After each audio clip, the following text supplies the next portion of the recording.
Hello, everybody. I am now live, according to the YouTube backend. How are we doing this evening, everybody? Hello, hello, hello. Can you hear me okay? Are the sound levels okay? Are the sound levels okay? Can chat even fucking hear me? Do I know what I'm doing? No. But then again, when have I ever known what I'm doing?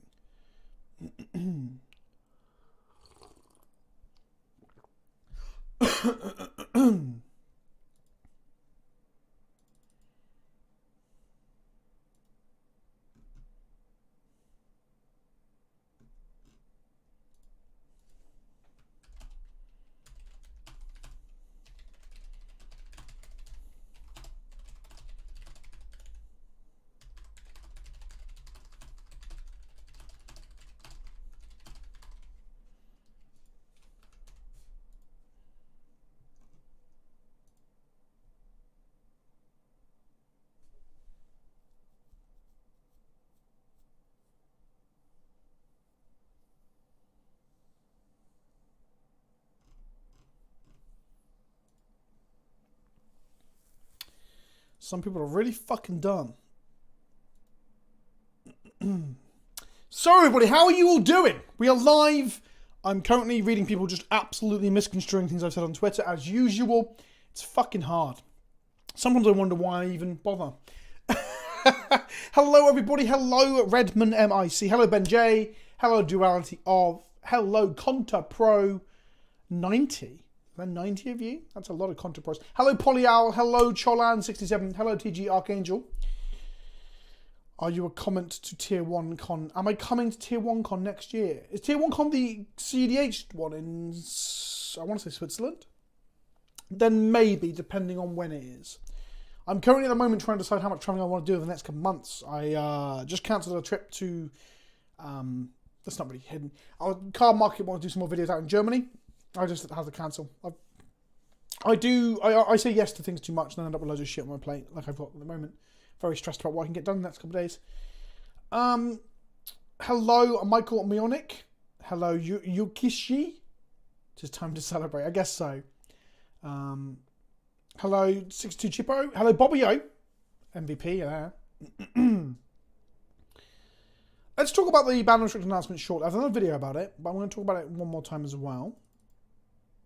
Because it's all a bit weird, isn't it? It's all a bit weird.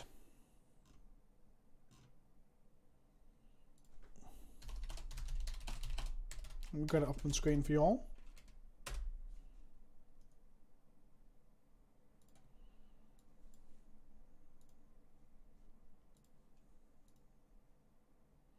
Putting the neck on deck later today. Good shit. Hello, Metachemist as well. Another MVP.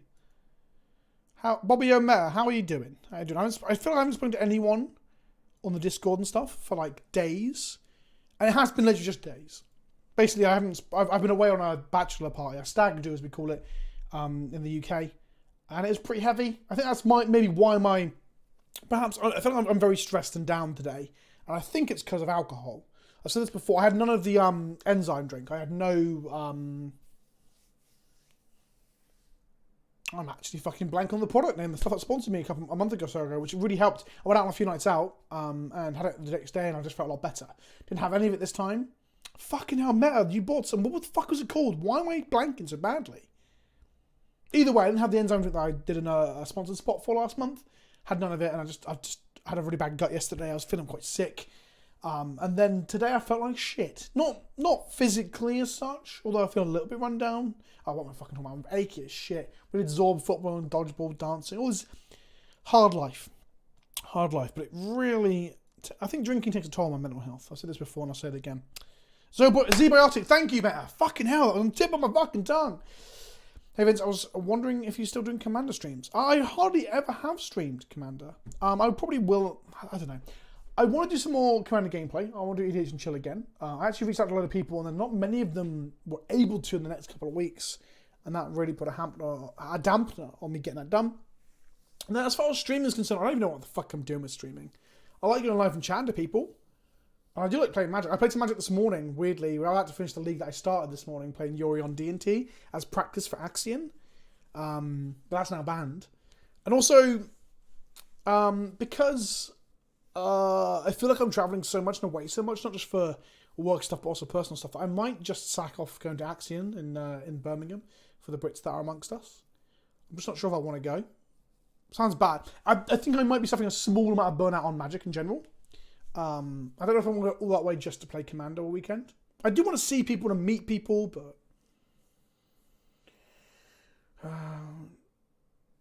on occasion have a picture. Yeah, I'm gonna see they want to response me Metacam. If they don't, I'm gonna order some. I think the product's actually generally fucking awesome. Like, I think I won't take as much of the product's shit, but I really like that stuff. I think it helped a lot. And I got a wedding coming up at the end of the month as well. I might take some to America for me for the summit. Got the news from my video. Yeah, I tried to be the news source. I do try. So that's kind of good in a way. Is this one? Yes. Okay. So, hello everybody. We're going to talk quickly about the ban and restriction announcement, and then we're going to play some D&T. We are 1-1 at the moment. We lost to Hammer and we beat Affinity. We've got 3 rounds to go in that, and then whether we start another league or do something else, I don't know. Try to go with it. Just run with it. You know, just roll with it, as some might say. So Stanley got a ban. Who gives a shit? Modern got a ban. Yorion. Supposedly because it's hard to shuffle the decks. Make of that what you will. And then nothing else. And Legacy is healthy right now. This 9% metagame share for Delver, I talked about this in the video, is different to the 19% like Goldfish and like Rolrath's figures are and stuff. Talked about this on Twitter as well. Even if we just say, like, let's say Wizards are right and others are wrong, I think a 9% metagame share might still be a bit too high. Let's be honest. Hello, Naki. I'd love to have one for Legacy, but 2 things are: 1, price of getting there and huge right now. 2, there's not being a Legacy ban. It's just maybe, yeah, that's kind of put the nail in the coffin for me too. Like, basically, I said to my wife, basically there's a Warhammer tournament in Southampton that I kind of want to go to instead.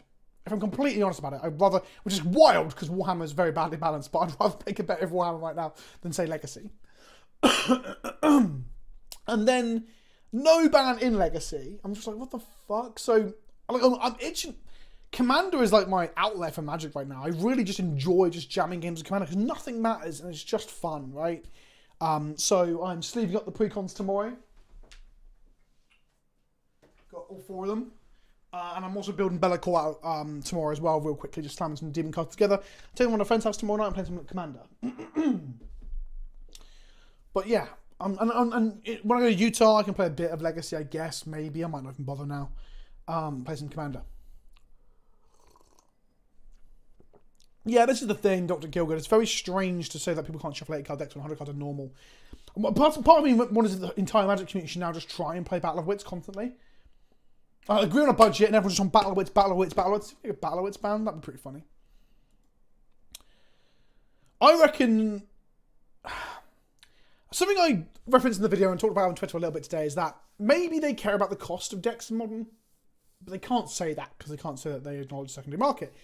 But am I being too nice and too kind to them about that? Because I do believe that having expensive cards in the formats is a purposeful decision from them. Mike, I did post, let me see if I can find a picture of it. I did post my pickups a couple of weeks ago for what I bought ready for Bellacore. Is Instagram down?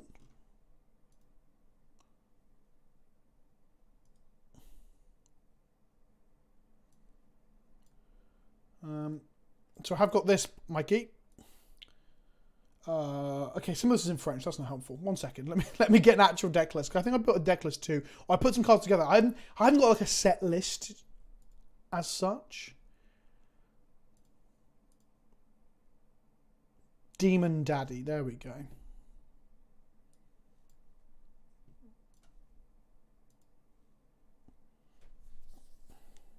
We'll talk about that in a second. Yeah, I think this is fucking nonsense. The more and more, I know I've done a news video very quickly, but I'm actually really bummed about this. And if we got a couple more weeks that Legacy ban, I'm probably gonna do a bigger video just talking about it because I'm just fucking so bummed out with. I know Legacy doesn't matter. I know it's not one of the main formats anymore. I get it. I completely understand. But like, just. Not reprinting things into the format is one thing, because reprints is a difficult thing to handle because, well, it's not, but it is for them because they have to manage the secondary market and shit, and reprint equity and all these things that are probably quite high up in discussions in terms of like CEOs and what gets printed and shit, right? But like, just not banning anything, just leaving it the way it is and has been for months is. It feels like the bare minimum has not been done. The bare fucking minimum has not been done. And then the fact that they are printing gold bordered stuff that's not playable, but it's going to be fucking duels and stuff. The perfect way to reinvigorate Legacy and Vintage, to make Commander cheaper, is to make affordable, approachable, accessible gold border product. But instead, they've decided to use it as yet another whale item. It's really fucking annoying. It's just so irritating. I've got a video that's coming out probably tomorrow if it's approved by the sponsor. And that video is talking about the future of Magic based upon what we can like gauge or learn or use for conjecture, or we can... My chest is very bad today. Sorry for the coughing.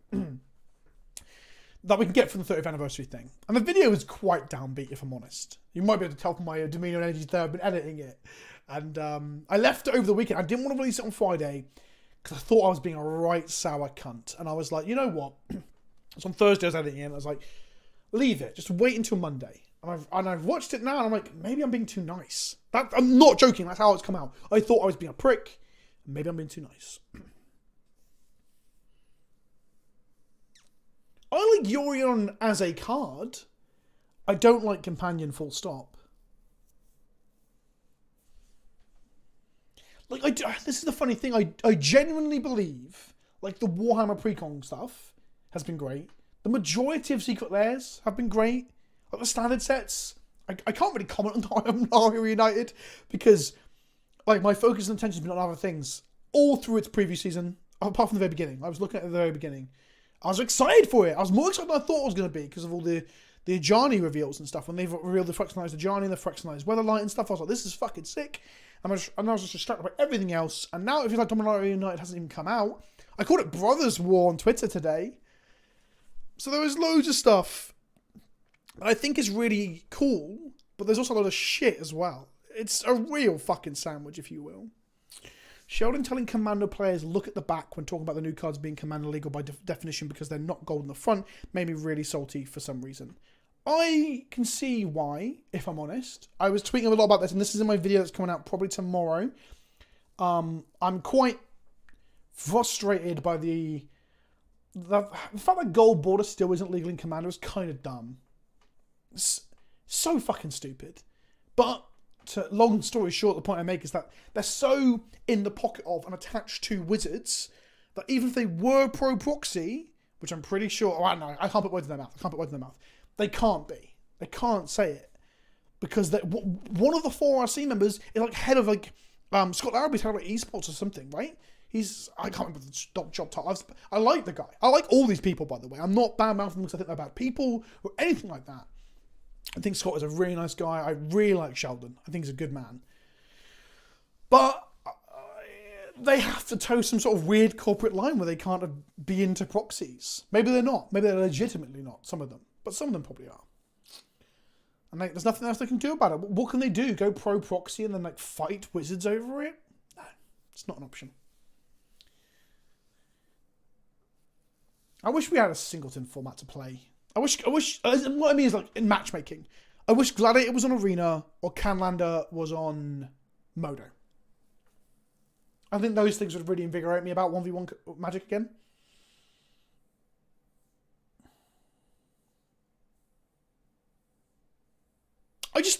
I'm so pro-proxy now. This is almost like galvanized me. It's almost like invigorated me. Finished recording a video today that is secret. It's a spoiler.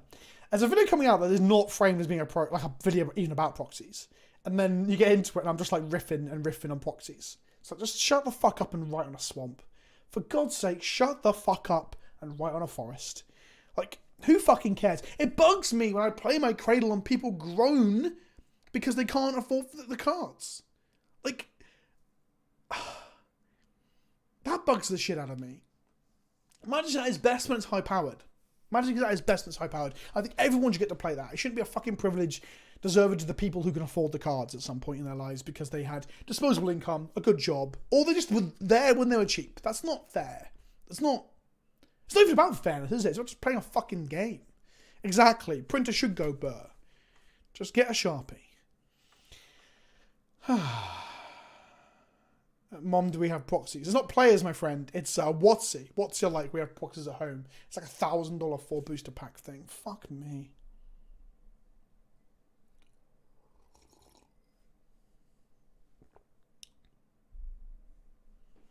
That's a great option. If they still want to sell singles and they believe that proxies are damaging the single market dualities of, a store should allow a set number of proxies. I think that's a great idea.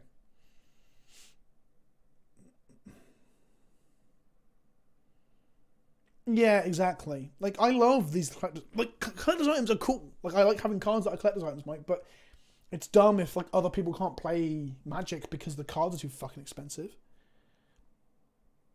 Yeah. Like, I need to do some actual research into what the legality around proxies, like the sites and stuff, Metacast. I'm not going to talk about exactly what sites they are right here and right now, because I need to figure out what the full-on legalities of them are, and then do some videos talking about those things, I think. That might not happen until sometime in November, but yeah, I need to look into it. I'm going to buy a proxy cube. Haven't pulled the trigger yet, but I'm talking about it on Twitter and stuff. I'm going to get a fully proxied cube that I can take to the store and not care if someone decides to steal all my proxied power, right?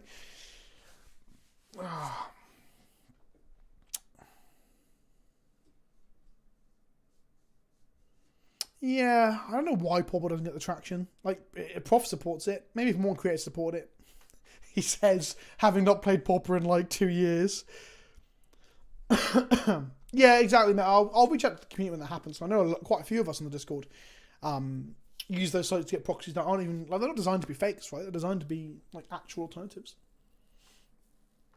Yeah, so the cube that I'm going to buy and build with, like, you know, makeyourownplayingcard.com or whatever the fuck it's called is going to be power. I was really impressed with Tab's one. So the quality of it's so high. Alright then. Let's smash a couple of modern games. See where we're at after that. I can't guarantee I won't lose my shit, because I've just been finding Magic. Oh, we're going to look at the Better Call list real quick. This is for you, Mike. Can I zoom in? Yeah. I think there's just a lot of good shit. A lot of clones. Evil Twin, actual clone. That won't make the final card, I don't think. Bellacore himself. Dockside Extortionist, of course. I'm going to be using proxy of that because I only own 1 or 2. So I just got proxies that people have sent me. Yorion Recast. If I'm completely honest, I just don't give a shit.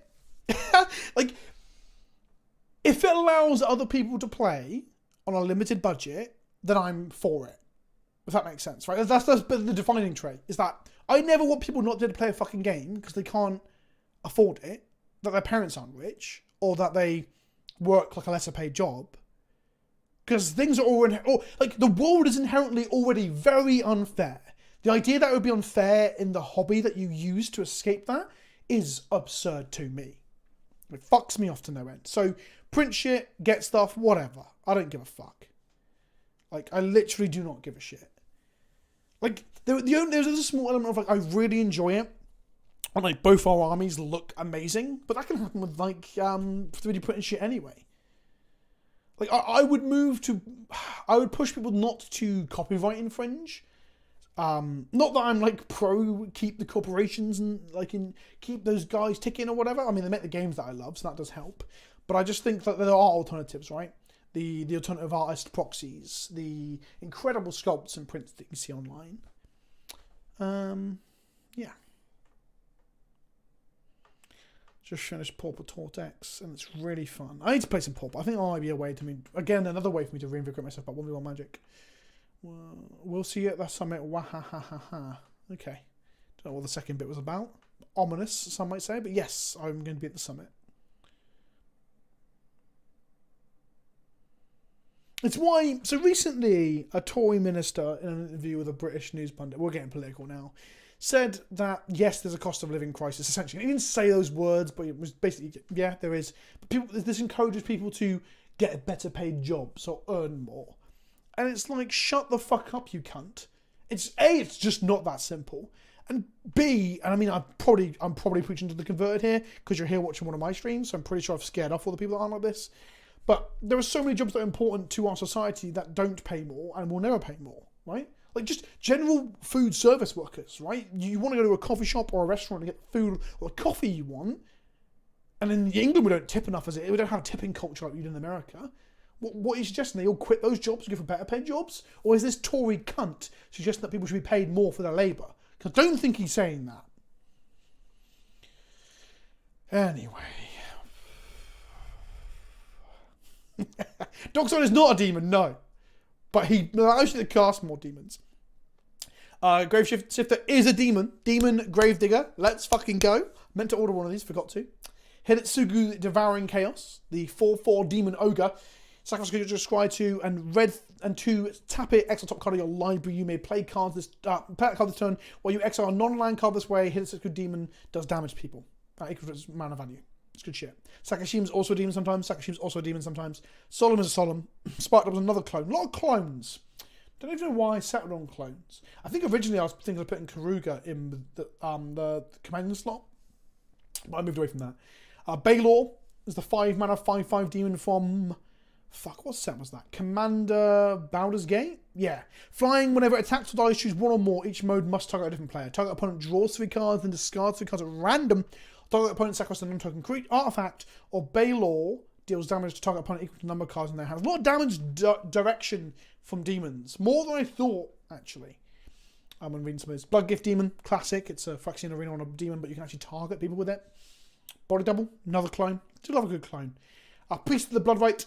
This is the 2/2 for 5. When it ends the battlefield, make a 5/5 black demon creature token with flying onto the battlefield. At the beginning of your upkeep, you lose 2 life. So I'm thinking of playing flicker effects in this deck. Did I put them in the end? I did. Go to the flicker. So you can flicker like this and Be'lakor, for example. Raphael, Fiendish Saviour, is the Demon, Devil, Imp, and Tiefling +1/+1 lifelink. Lifelink's really good in the Be'lakor deck because Be'lakor can bolt people in the face. Each demon coming in can not bolt, can shoot people in the face and gain you life. So I think that's pretty sick. Shadowborn Demon, just a non-demon Doomblade in a body. It does sack itself though if you don't have 6 bodies in the bin. Tivash, I think, is a cool bit of tech. At the beginning of your end step, if you gain life this turn, you may pay X life, where X is the amount of life you gain this turn if you do make an XX demon. So you can we're playing Modern D&T tonight, chat. That's what we're going to play. You can give life into your demons with either Whip of Erebos or Raphael. Play an 8/8, shoot someone for 8. Make an 8/8 at the end of the turn, shoot someone for 8. Yeah, it's good shit. It's good shit. Apocalypse Demon. Power is equal to the number of cards in your graveyard. So like 1/4 of a Lord Extinction. At the beginning of your upkeep, tap Apocalypse Demon unless you sacrifice another creature. So this is a big old demon. So hopefully, if you've got 40 cards in your graveyard, this is an instant kill with Be'lakor. Demon of Dark Schemes. This is the one that you get energy when things die. When it ends the battlefield, all other creatures get -2/2. So a mini Massacre Worm style thing. Pay 3 mana and 4 energy to put target creature card from a graveyard onto the battlefield. Love stealing off people's shit. Bells I don't even remember what he does. Top your library, exile a non-land card and put that card into your hand. If that card's given a message of 4 or greater, repeat the process. And pings you for 1 for each one. Gyruda, you can actually play her as, or him, or it, them, as a companion. ETB, mill some cards, reanimate some shit. Demon Kraken. Kothafed is poor man's... Oh, no, it's not. It's not poor man's. Someone, things get destroyed by your opponent. You lose life and draw cards. I don't think let's play this into treasures. You got to be careful when you have Dockside Extortionist to get played against you with this. Rakdos, the Wrath effect. Abhorrent Overlord is the one that makes harpies. Woundscarred Demon is the tutor. Archfield of Despair. Opponents can't gain life. Beginning of each end step, each opponent loses life equal to the life that player lost this turn. That one's actually kind of nuts. That's really expensive, isn't it? $47. Fuck me, chat. We alright, chat? Have we disconnected? Everyone's gone really quiet. God, I'm sorry I'm talking about Commander. I'm just excited to play Be'lakor. Dread Kaka Demon. As a battlefield, if you cast it from your hand, destroy all creatures your opponents control, then tap all other creatures you control. Oh baby, a big wrath on a thing. And some spells, some counter magic, some normal shit, you know. Jessica's Will, of course. I don't actually know where my copies of that fucking card are. Probably end up proxying that. Reign of the Pit. Each player sacrifices a creature. Create an XX demon creature with flying, where X is the total power of the creature sacrificed this way. With Be'lakor, it's a big shot. And some mana. I think Meat Hook might be too good for several formats, if we're honest. Old New Solkanar. Solkanar? Who the fuck is Solkanar?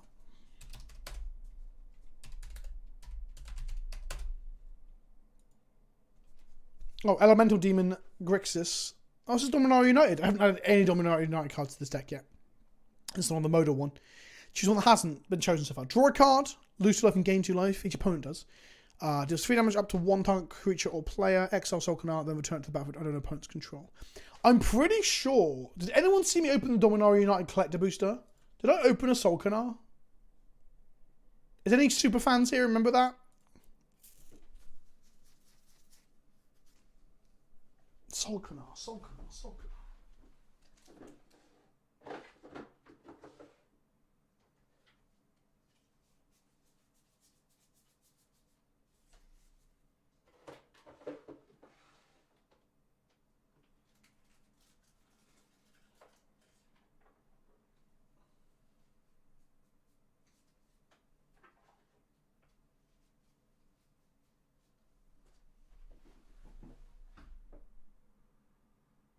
No, fuck off. I'm playing Dogside.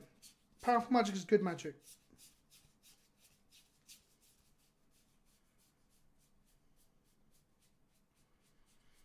There's a lot of infinity cards there. Fuck.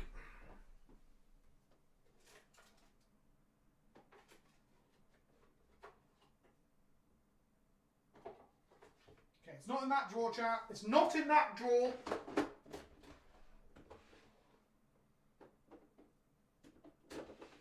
That's flesh and blood.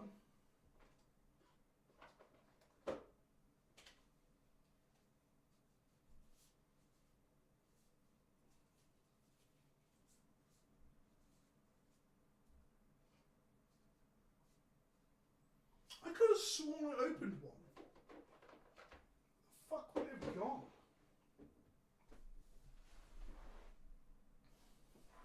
Oh, for the Baylor, do you know which deck that's in? Is it in this one, chat?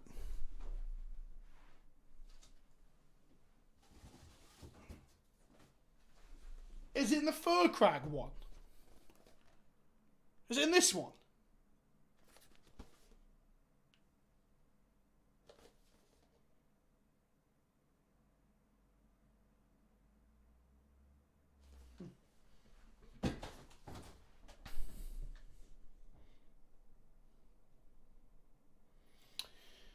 It does, Mike. I think Card Kingdom have one, don't they? I'm sure I've been shown one that was pretty good. Yeah, and the other tech, the rest of this is awesome. It's just typical fucking magic shit, right? But I think Dictate the Twin Gods and Warstorm so you can double up on your Bellicor triggers to just like boom people in the face. Very good shit. It's in the main Baldur's Gate set. Okay, thank you. Thank you. Actually, no, it wasn't. Was it? Hang on. No, it wasn't. Oh shit, it was. That is not the main set logo though, is it? No. Is it? Oh fuck, it is. Okay. Pardon me. And then whip. You want whip?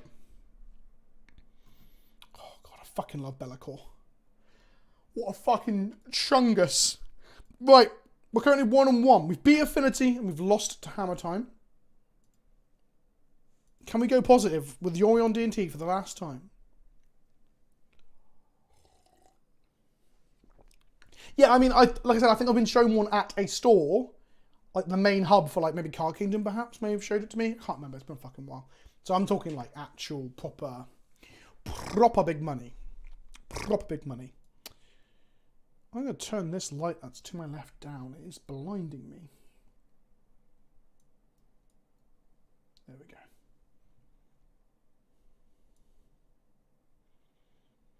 I only burp because you burp. Nope.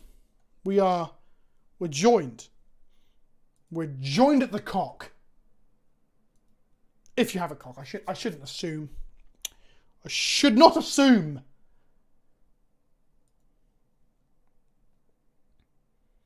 How many hours are you on left? I think it's legal till I'm gonna say Wednesday, but that could be actually a complete fucking lie. Let me check.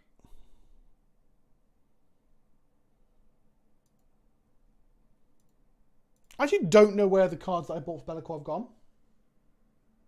Are they in this box? Nope, that's Flesh and Blood as well. fuck are they in this box?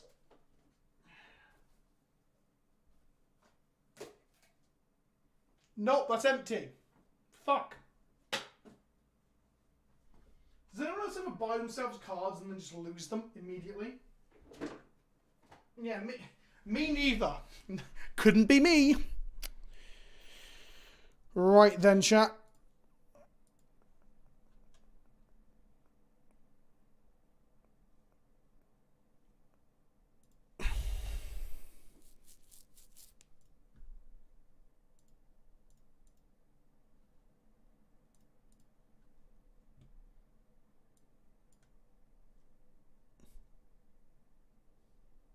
Milking stream one day. When I'm retiring, I'll just wank myself silly on camera and then just like turn the stream off. No, I won't do that. That would remove the stream from YouTube or the channel from YouTube. Like that, do we? Sure. We have 2 drops and 3 drops. What's the worst that can happen? I really want to find those Bellicor cards later. Effective today. Yes, 10th. So it might be effective. I might be one of the few people like still in the league when it got banned. That is interesting. We would have liked a 1-drop, I think. And like a Vial or a Noble over the second Skyclave, I think. Wow. Wow. I'm so good at this game, chat.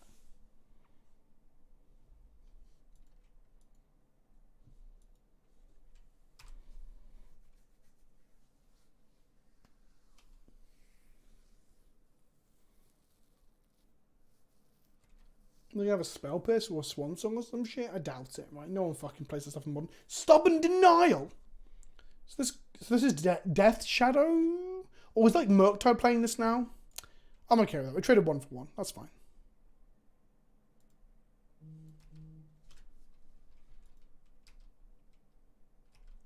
Oh shit, how bad is the delay again? They haven't fucking defaulted me back to... Fucking YouTube has defaulted me back to normal latency, chat.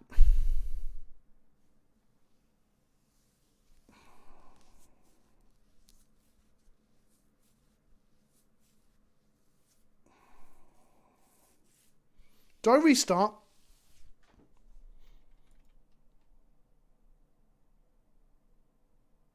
Ah, oh, fuck it. You're going to be a bit behind. I'm very upset by this. No, I don't want you to be behind. I want to chat to you.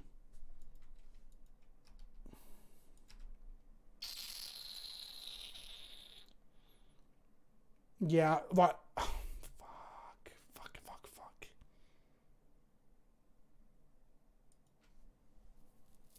20 seconds is so long.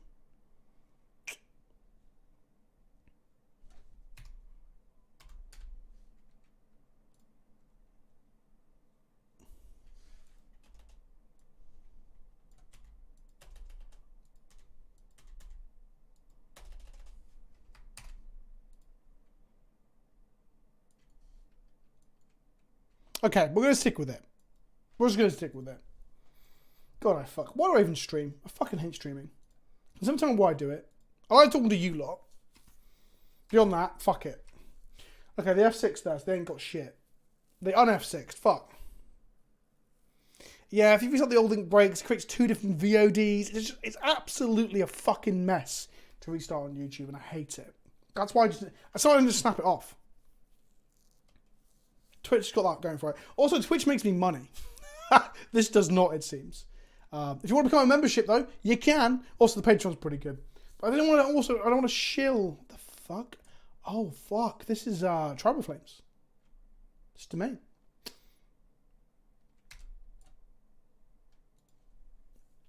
I just don't want to shill all the fucking time, you know? It does. There should be a default stream link. There should be a default one. Okay, so we're going to eat the Nishola Brawler to start with.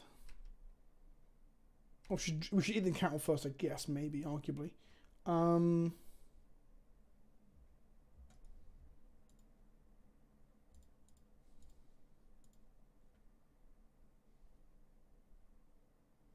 Thanks, Mike. Do you know you shilling for me just reminded me that I haven't sent Dharma her prompt that I told her I'd send her 7 days ago. So I need to do that first thing. So we actually don't have... Oh, hello, Rob. I didn't assume... Do you want to come on You can come chat if you want. Hello, Rob. Long time no speak. It's been weeks. This is basically a zoo deck. Yes, this is like old school tribal frames. They're going to have tribal frames. They're going to have this because their creatures are big. They might have the new O-ring effect. The one that Wizards are saying is played in Legacy but isn't. Which is pretty funny. Yeah, I think the Patreon and the Discord's good. I really do. I'm a disorganized cunt, so I have not sent my prompt to Dharma. Not Jeffrey Dahmer. That's Dharma Ride Neuromancer, by the way. As Jeffrey Dahmer's obviously in the news right now. I'll give you a call, Rob. I'll give you a call. On top of that, I do need to sort out the prizes for first and second place for the Pioneer League. I haven't done that either. I've been so fucking busy. Too busy. I'm a dickhead. I'm a busy dickhead. So Teferi's going to bounce our Skyclave and give them a token. Fine. Do that if they must.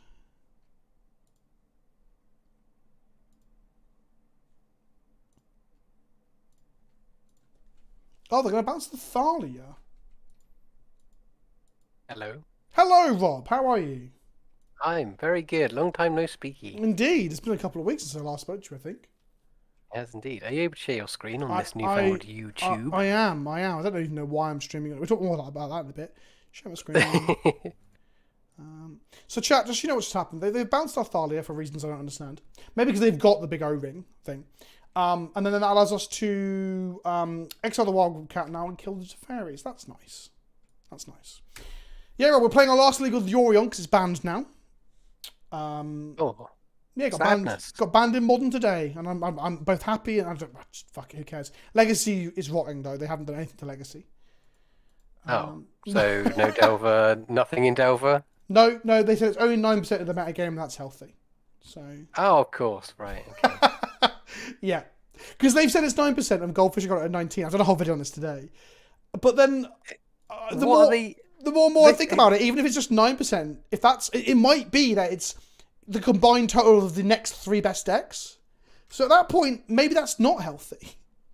Yes, exactly. And also, like I thought they purposely don't pay attention to these formats, the old formats, as much as they should do. Like, wow, there's an argument that is exactly what data what are they using. Well, supposedly leagues and challenges, and one of the arguments there as well, which I didn't talk about in the video actually. I think people would say that the leagues don't really matter because people just play any old shit in leagues. Like case in point, us on a Monday night. But challenges, people play the decks they think are good or can win with. I guess so, but I mean, like, league still has some amount of reward on the line, so I guess it's relevant to that extent. It's not totally irrelevant. Wow, it's a fucking gonna be a big boy. How big is this? Only a 4th. Oh, it doesn't get bigger. Ignore me.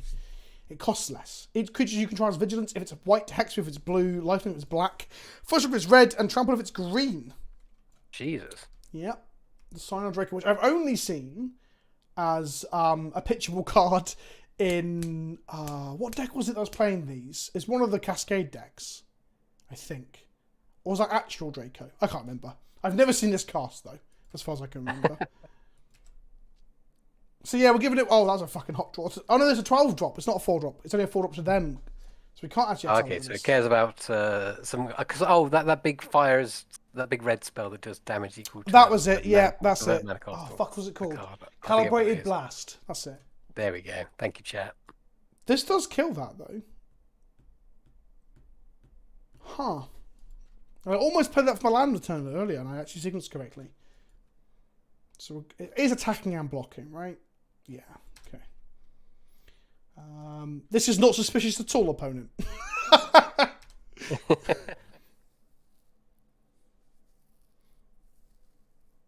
There's a small chance they just don't bother blocking. They don't. It's too suspicious, isn't it? With the mana up as well. That's very funny. Don't play that then, and then just play a Scoos, I guess. Yes, so for people wondering about the latency, by the way, I'd set it to low the first time I streamed on YouTube, and then it reset. Then last week, it was reset, so I closed the stream, reopened it, changing it to low latency, so we only have like a second or so delay to have a better chat. And then this week, I chose the option to export settings from last week's stream, which it did, except for the latency. So we are on 20 seconds later again. And I'm sorry, but if I restart it, you'll fucking go missing. It's getting to the point where I'm just like, is it even worth me doing this fucking streaming? Like, it's just so fucking irritating. I could spend this time making more videos, but I do like playing Magic and chatting to you, Rob, so there is that. Well, I'm glad about that. Oh shit, thank you, Albert. I'm an idiot. I was thinking it just channel for 2 anyway. This only channels for 2 and you have... It's channels for 1 less when you have a legend in play. So I was going to play Thalia to make it cost less. But I thought it could travel, so I thought I could have Scoos plus that. But that was not the case. That was just me being an idiot.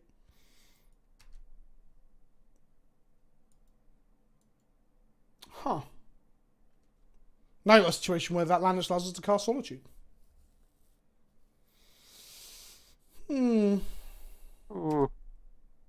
I think I use the land to kill it, because we'll draw a 5th land. I'm sure of it. He says.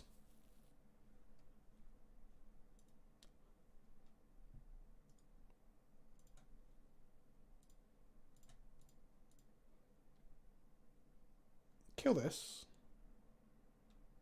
Then eat it. Oh god, that worked out so well. Look at that. This isn't going to trample though, so we don't get through this. But we do present lethal. Kenobi, I recently got into 40k because of you, and I've been a blast assembling and painting a Space Marine army. It's been really fun. I'm glad. Not many people like get annoyed at me for how expensive it was, but it's their fault, not mine. How have you been, Rob? What have you been up to? Anything exciting? Oh, just work stuff mostly. Sounds familiar. Yeah, it's a lot going on at work, and lots of potentially going back to being head of the department, which is very exciting. So. Oh, good. Congrats. Is that a congrats or is that not a congrats? It's a soon-to-be congrats. Okay, our opponent bolted themselves because they were done. Okay, cool. Well, congratulations then. Thank you. I'm just bringing on my pro red stuff. Opponents, chat. I don't know why I called you opponents. That's fucking weird. I think that pro red. I think that's cancels damage from a red thing, and let's have a split to protect our bodies as well. And then we'll just trim some useless shit, like I guess Lion Slash doesn't matter. They're not really a graveyard deck, so and it doesn't gain us life either. Archon. Archons are probably a bit shit. Yeah, I mean they fly, which is good. So maybe we keep 1 in. Actually, maybe the other one's up for cutting as well in that case. Keep all our removal. We actually want paths for those Scions. We were quite lucky to have our one of our 2 copies of Gandra in hand. So I might trim the Archon for one of those. One of our Knights also kill Scions, actually. They're an aggro deck, so I don't think we're going to have time to utilise Witness, so I'm going to cut those. Griffin is great against this deck. By Griffin, do you mean Archon, and why? Chat. Are they playing Cascade spells? This is modern, if people are wondering, by the way. It's not Legacy.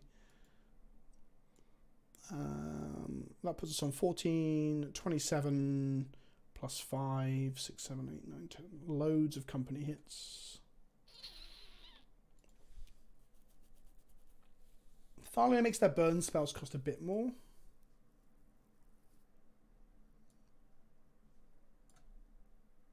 I don't think that's good enough. Okay, let's cut Thalia's. Let's go. Yeah, so that's congratulations, Rob. That's sick. That's sick. Getting your little promotion. I say little promotion. That sounds really patronising. That's not what it's meant to sound like. Yeah, it's only one step up, but essentially it's like nobody else is around to basically run the department, so at least they're doing something about it. So that's nice. Yeah. I feel a lot more prepared than I was last time. So they've listened to you and you get the extra. Exactly. Did get a pay rise, which was nice. Oh, of course, the second end of it. Sorry, chat. Yeah, I blanked on that. Making the lands tap was probably pretty good.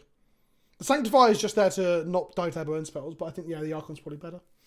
Are you excited for the new D&D movie, Rob? What if it's good, Rob?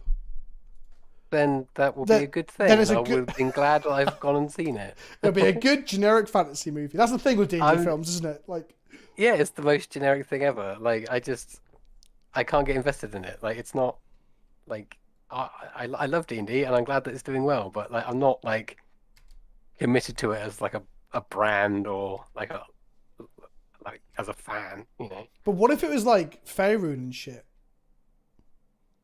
I still wouldn't care. Like, it's fine. Like, okay. I'm going to pass this now. No, I'm going to pass this. They play Stubborn Denial. When do I want to pass this? I'm going to pass this. Oh, fuck. Oh, they don't play basics. Chat said they don't play basics. Chat, let's see. Get rid of it. Oh. They play one forest, I assume. For this exact reason. There you go. Yeah, okay, they do. There you go. I'm so good at this game. I've now ramped them, but it's better than hitting us with a fucking monkey and then stubborn denying my path and we just lose the game. Yeah, so I don't know. I want it to be good. There are some things to D&D that are unique to it, but also I just like that fantasy's back on the map a little bit as well. Have you watched Rings of Power? Yeah. I haven't, no, but it is on our radar to watch. So it is far from perfect, but at the same time, I'm like, well, it's good enough. Like, if I were the people paying for it, if I had paid like close to $1 billion or whatever it is, I probably wouldn't be happy. But as someone who's like pays for Prime and watches it, I am more than happy. Is it better or worse than The Witcher? Oh, I got bored of The Witcher very quickly, so I'm maybe not the right person to ask. So did we, but so did we. So I feel like our barometer is going to be similar on this. So. Okay, maybe. Well, the thing I thought about this, because I'm watching House of the Dragon as well, which is better than I thought it was going to. Well, it's not undoing the harm that the last season or two of Game of Thrones did, but it's taking away some of that sour taste. That show is obviously incredibly grim, right? On purpose. It is grim dark, if you will. Rings of Power is actually kind of is a nice antidote to that. Like, they have, like, characters literally say out loud things like, you know, spirit can prevail and love matters and there's light in the darkness and all these things that you'd never hear anyone say in Game of Thrones, ever. So that's nice. I like that. Yes, I think they're good to be on at the same time. It's weird because you think maybe it's too much high fantasy. Well, in my opinion, you can never have too much high fantasy. But, yeah, it's nice to have a hopeful, positive show. That's good. Especially if it upsets all the right-wing think tanky YouTubers. If it's doing that, then it's probably doing the right thing. It's doing the world good. Yeah, yeah, exactly. Somebody was trying to... So somebody tweeted about how they love the new episode. I think the latest episode of Rings of Power, episode 6, I think it is the best one so far. There's a debate around that, but I think I don't want to spoil, so I won't say that. And someone was tweeting about that, how much they loved it with a screenshot. I was like, yeah, it's wicked. And that was it. Like a nice positive interaction.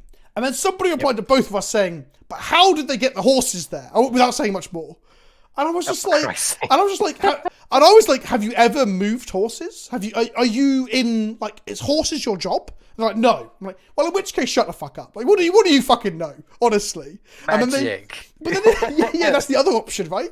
And they had like a diagram. The diagram was really disingenuous. Like they were stacking these horses on the backs or some dumb shit. And I was like, I'm not going to argue with you, dude, but I get the impression that perhaps the horses was not the first thing you had a problem with in this TV series. This might just be like, you trying to find something else to moan about.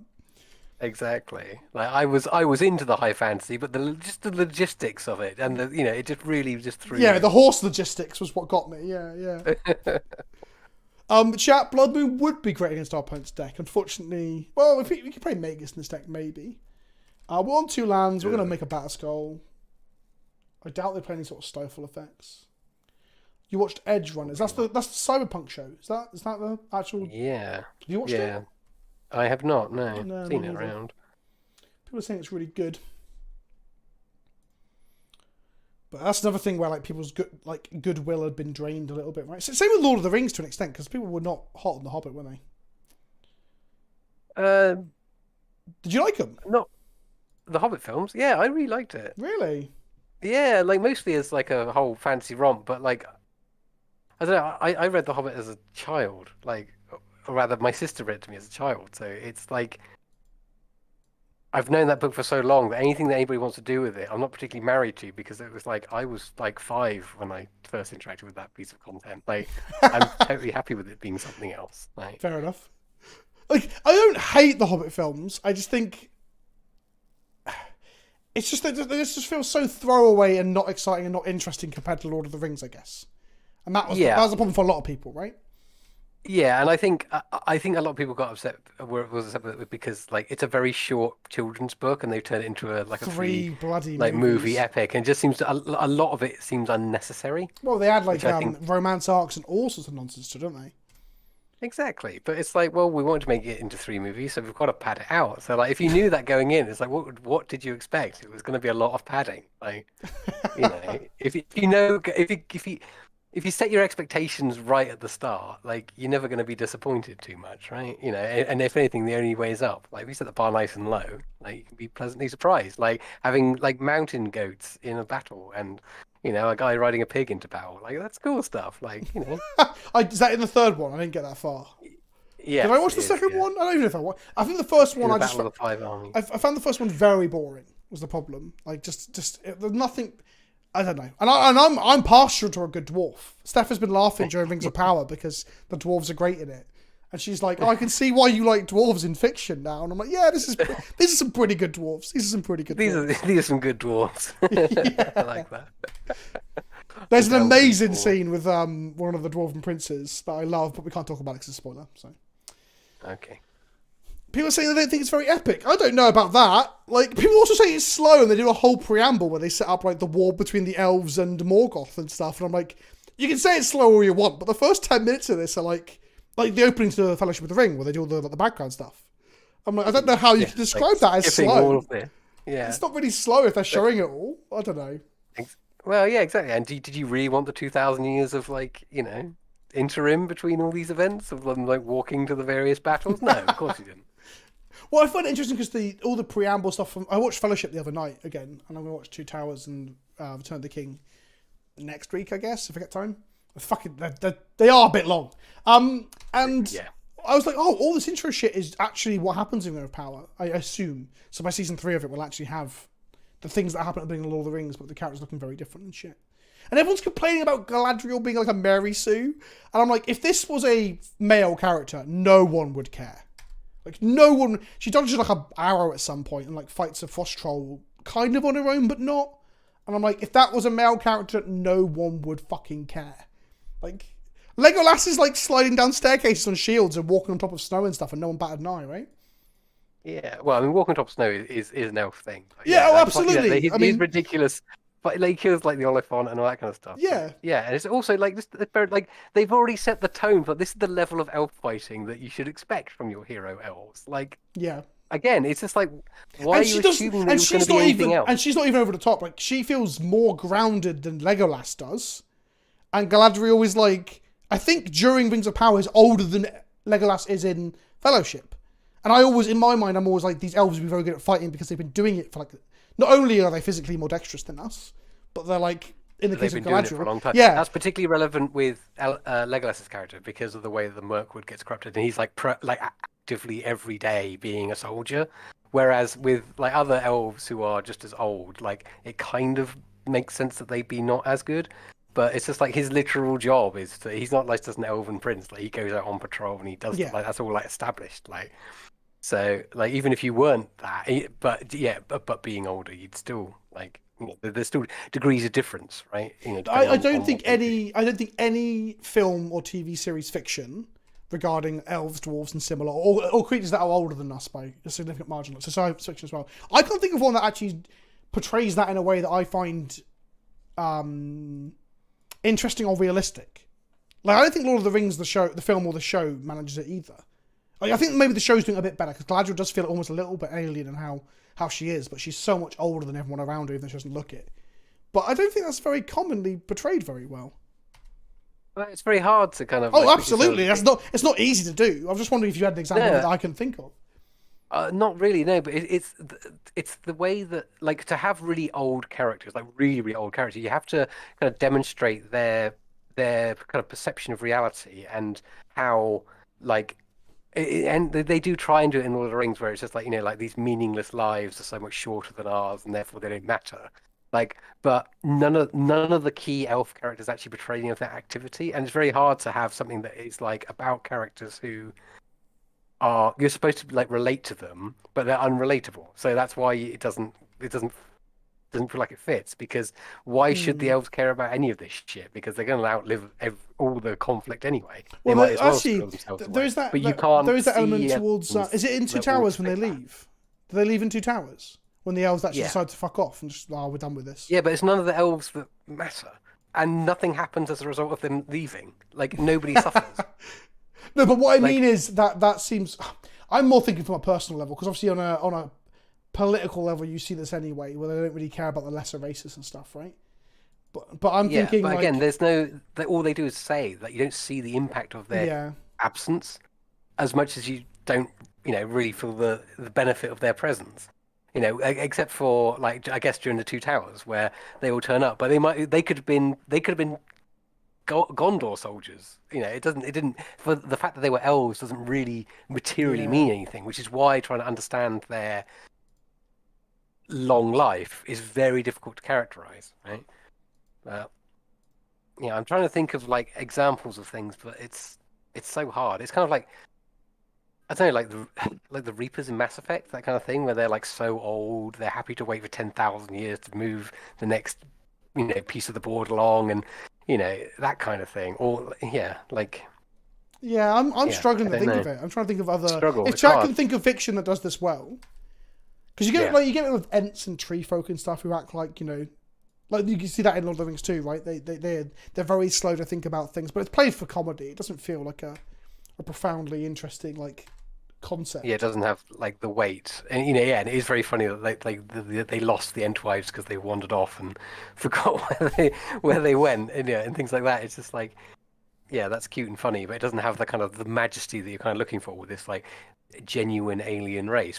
But ultimately, that's the point, right? It's like if you did live in a world with elves who didn't give a shit about you, then they wouldn't be at the forefront of your mind either. Yeah. You Well, know, but you can, and maybe it's one of those things where you're trying to side with the thing you probably shouldn't side with, but you can probably understand why man might have sided with the evil when they're in a harsh, uncaring world and also live a lot shorter lives than all these people who've got like much better things than them, right? So you can see why yeah, man is so easily absolutely. corrupted in that sense. Definitely, and I think Not that I'm defending those actions. Am I just dead? Are we dead? you're We're on on one. one. Well, we've got a scoos to eat some stuff, but it costs us health each time. So I don't feel we're gaining much as a result. I wish our Um, cocoa hit something. That'd be nice. I think from the other side of it, like there is a way that you could kind of do it. Like I think about have you read Lords and Ladies by Terry Pratchett? No. So that's a story with elves in, and it makes a big point of the fact that in the world where the elves like used to live in the world, and then they got banished back to their fairy realm, and everything that people knew about elves kind of gets forgotten, and what's left behind is all the superstitions and all the things that people think they know about elves that aren't actually true. And there's this whole point about how kind of elves are, they're so lovely and wonderful, but actually they're like really cruel and cold, and everybody had forgotten what their true nature was because they're in the world any longer. And you did kind of get this sense that like they had faded out of memory. So you get that kind of sense of their long life because the elves never forget, and they always remember what humans are like and how they can easily subjugate them and stuff, but the humans kind of let it fall from memory, kind of like the Ring of Power, I guess, in that sort of sense. That book does a kind of a good job doing it to some degree, but it still doesn't play to this kind of like, if elves are so good and wonderful, like how have we recognized their absence? Like it still doesn't sort of go to that level, but yeah, very tricky thing to think about and to figure out. Yeah, but I wish I would have read more Pratchett. I only randomly read, I think it's Monstrous Regiment and Good Omens are the two things I've read. Which makes me Not look the very best cool. ones. Well, Monstrous Regiment's got like a real good rep now because it's like such a, him being very pro-trans rights in many ways, right? And I know that's a thing Yeah. that people talk about now. And I just randomly read it because it's like the only Terry Pratchett book that I found on like our boot sale when I was like 12 or whatever. Or 13 maybe. It's truly random how I got to read this fucking book. But now it sounds like it almost sounds like cliche lefty man on the internet. Oh yeah, I've read Monstrous Regiment. Of course I have. That's the one where someone has a like gender dysphoria sort of thing. And it's like it's not. That's just what happened with by happenstance. But yeah, and Good Omens. I didn't like it very much. I don't like the show very much either. I found that a bit. I don't know if that's controversial to say. Put the Archons back in, chat, and then I think I'll open the Night of Waterman for the life gain and the ley lines too. Get rid of Blade Splicer, trim a wisp, get rid of a. Oh. Okay. Oh. No. Oh. Oh, chat, we've been kicked. No way. I didn't know it did that. Like last time it was like you just finished your league with it and that's the last time. Oh my god, is that it? No more Yorion ever? In modern. It's still, unfortunately, I think, a legacy. Close that. Hang on. Can I continue this game? Will it let me?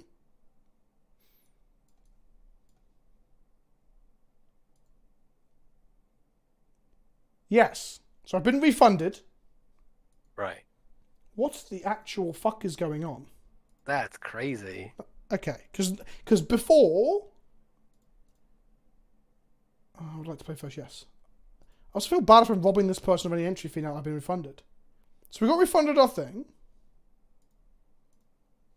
So in the past, when this has happened, when I was much more frequently playing, I don't play as much on Mojo online, like full transparency. But in the past, when this has happened, it's just like anyone who's still got it going can finish their league with that. And randomly, I remember on stream once you're playing against someone with a banned card in their deck. Like I think it was 3 weeks after. No, it was before downtime, so maybe 2 weeks after the ban, where they hadn't finished the league. They were still in the league. Yeah, they just left it on and then come back or whatever. I'm sure. That's crazy. Yeah, we can't keep this hand. This is not great, but we'll give it a go. Okay, we're gonna win off this company here, chat. Because I feel like we're not gonna get to play our next round anyway. I feel like it's gonna absolutely shit itself the moment we try and play another game. Let's see. Yeah, I'm trying to think of science fiction as well, where we get like people like obviously there's an indifference with the Vulcans because they have a slight look. How long does a Vulcan live for? 200 years? Yeah, a little bit. But then, in Star Trek, don't humans live to like 130 or something? Usually, isn't Bones when he gets featured in Next Gen like really old? Because they explain that in the future just lived longer, don't you? And Data's father, what's his name? He lives till quite old as well. I mean, there is that. And that happens in Lord of the Rings too, right? All the humans are like a lot older than they should be. Some of them are. Is it the ones who have elven heritage? Yeah, the Dunedain and that kind of stuff. There is the precursor race in that Prometheus movie. They are. Yeah, maybe they're not long lived though. They're just really old, actually. No. Yeah, I don't think we actually know how they can only live to 5 for all we know. That might be why that guy puts himself in the water at the beginning. We don't know that. Very true.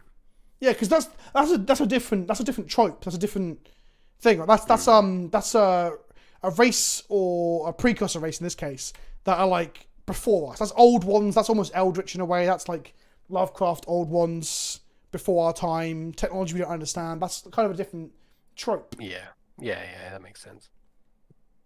It's a big old boy. It's only a 4-4. It's fine. We're gonna win this. Chat is so far behind us that at least I think it's like 30-second delay on YouTube without the setting changed. Very irritating. That is very annoying. Should have played an untapped land so we can shoot it this turn. Oh well, we can take 4. What's the worst that could happen? We get double tribal flamed and die?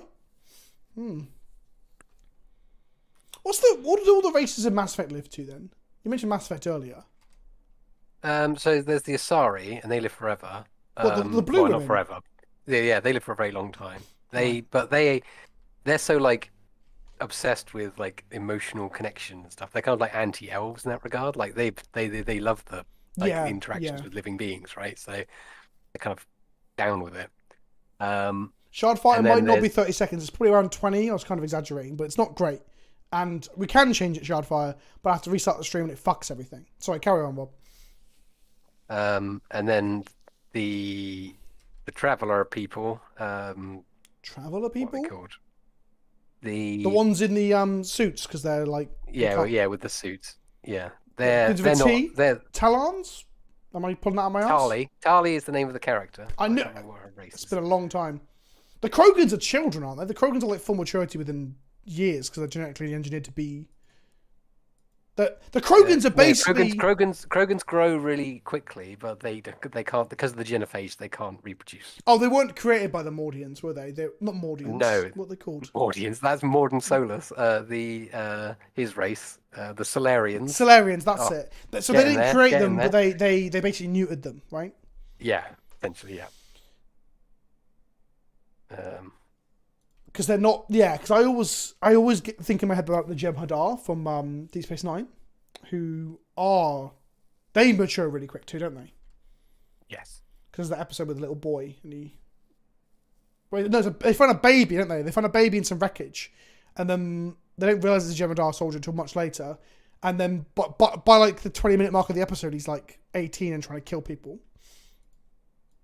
Mike, shut up. Mike's laughing because Mordians is actually an Imperial Guard regiment in Warhammer. So I've just done a random Warhammer faction instead of the actual thing. There goes Hack now, and I'm really playing a gamble here on this company chat. Maybe it'll go well. Oh, Solarians have a short lifespan. Oh, because they have like a really high... Yeah, I think that's something they talk about, the heartbeats and stuff, and they have a really high metabolism because they don't live for very long. But they achieve a lot more than humans on average do in their lifetimes or some shit, right? Yeah. They're like mice. That's true though, isn't it? Like, as far as mammals are concerned on the Earth anyway, like the larger the animal, it tends to have a lower heartbeat and therefore has lower... So it's not exact science, but it like...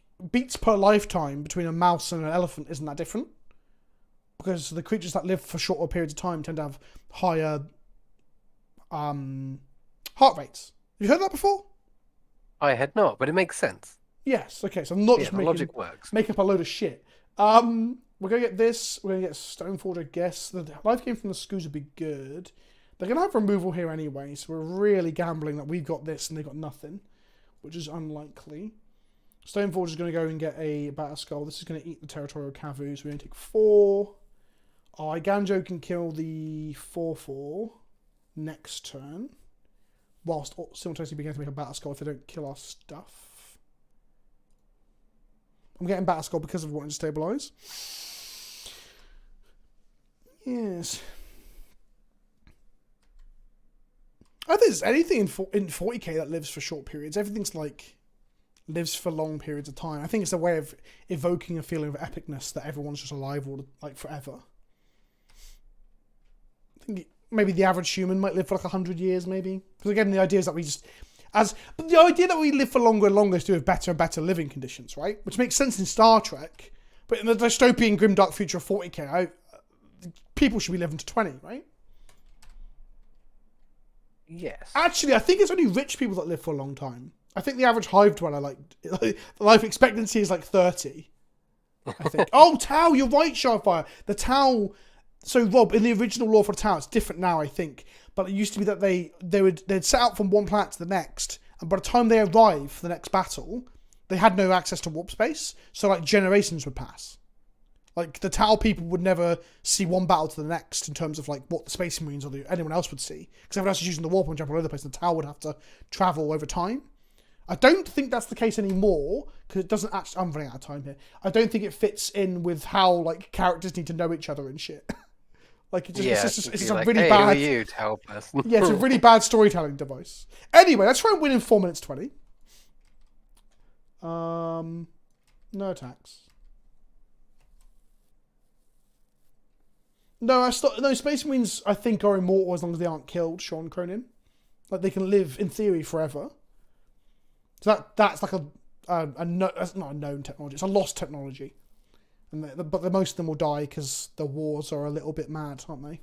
The entire planet's being blown up and stuff. Have you read a lot of Terry Pratchett then, Rob? Yes, I've read all of the Terry Pratchett. All of it. I own all the Discworld novels, and most of them are signed copies because Terry Pratchett used to live in Wincanton, which is not far away from where most of my family lives. So he used to make appearances at local bookshops and things, and yeah, good opportunity to meet the man. Yeah, right. etc. I didn't know that. That's weird how we've never had that conversation. Mm. Or if we have, I didn't listen. But I'm gonna blame. I don't know, whatever's wrong with me for that. Yeah, that makes sense. I'd blame that too. Shardfire, I think, yeah, I've definitely heard people say about this, the skimming of the warp and stuff, but I'm still sure the Tau didn't live. They lived so short lives that some of the soldiers wouldn't make it to like, the next stage of the campaign or whatever. I'm almost certain that's a thing, or at least it was in the early lore. A 4/4 and a 3/3. We're gonna make a Battle Skull, and then they're gonna O-ring it. That's what's gonna happen here, because it's quite signposted.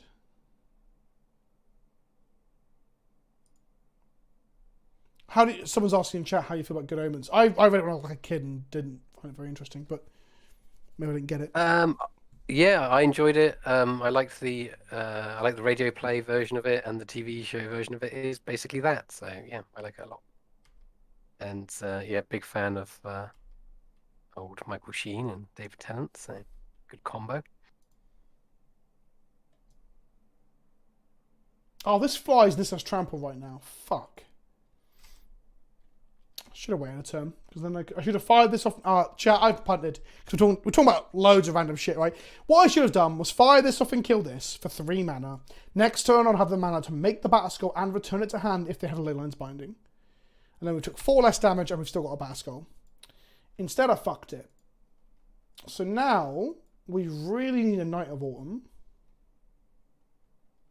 Or we're just dead to Tribal Flames. We go to 1. Cool, okay. Fucked that one up.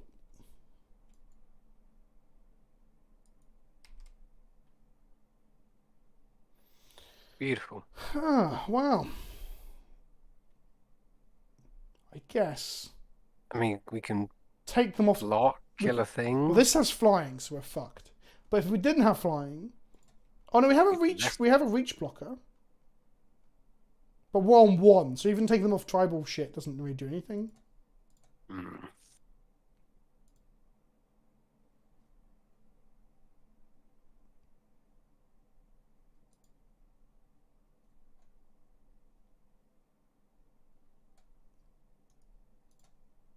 They have 2 basic... Whoever in chat said they have no basic lands is a motherfucker.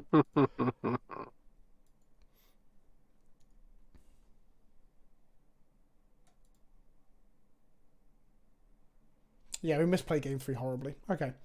Game 2 as well, but there's a small chance we could have gone for 1 more turn. Oh, no, there wasn't. No, there wasn't, because they Tribal Flames us for 6. Because we had like the option to... Oh, hang on. Can you hit your own stuff with Solitude? What am I thinking of? I doubt it. Because I've plowshared my own stuff to survive millions of times, but I don't know if I've ever done it with Solitude or not.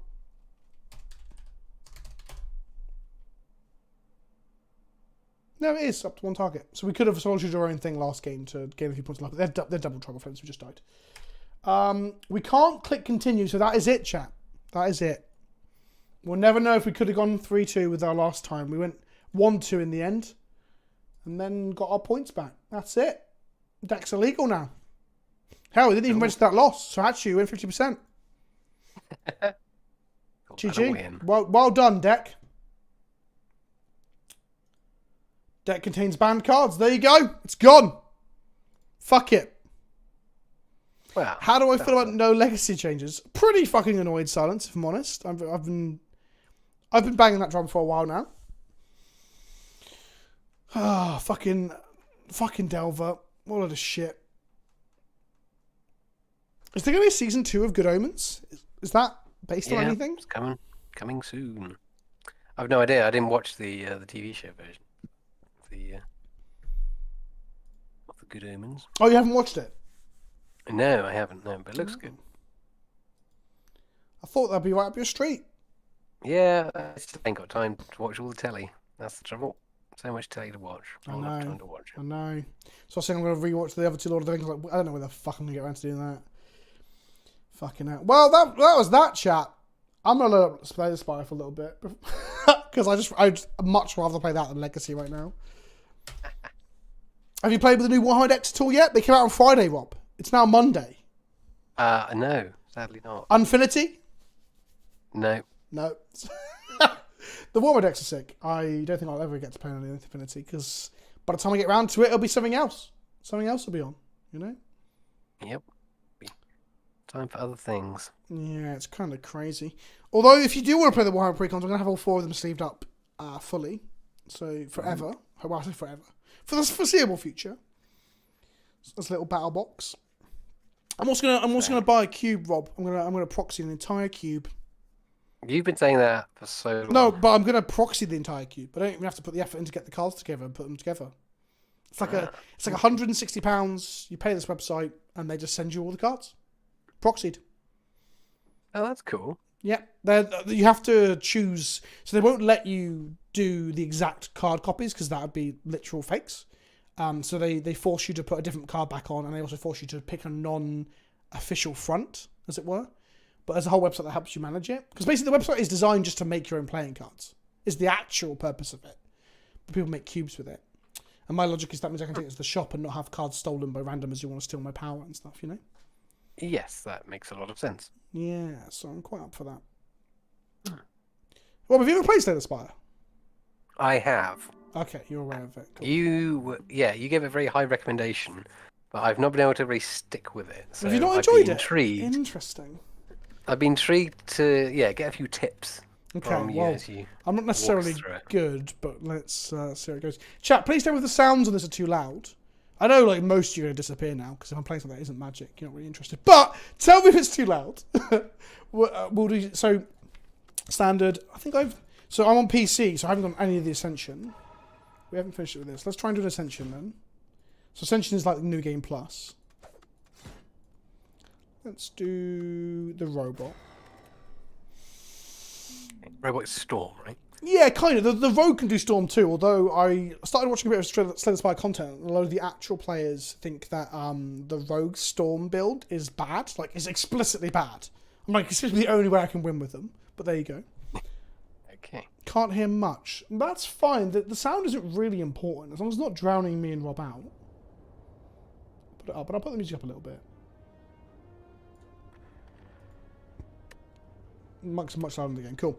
So, we have a relic. The relic gives us a storm crystal, which basically... An orb. I used to use that terminology. Which zaps our opponent at the end of turn, every turn. Okay. It's a pretty good one, so we don't necessarily want to lose that. Max HP is obviously important if you want to tank hits. This one you can cheese and kill like high-level enemies with it if you get a good path. This one you lose your original relic but get a boss relic. Some of the boss relics can be quite hard to play with. Another sex bot in the chat. That's our second sex bot of the night. Let's get rid of the cunt. Is it going to work? Yeah, there we go. Get rid of that fucker. Okay, there we go.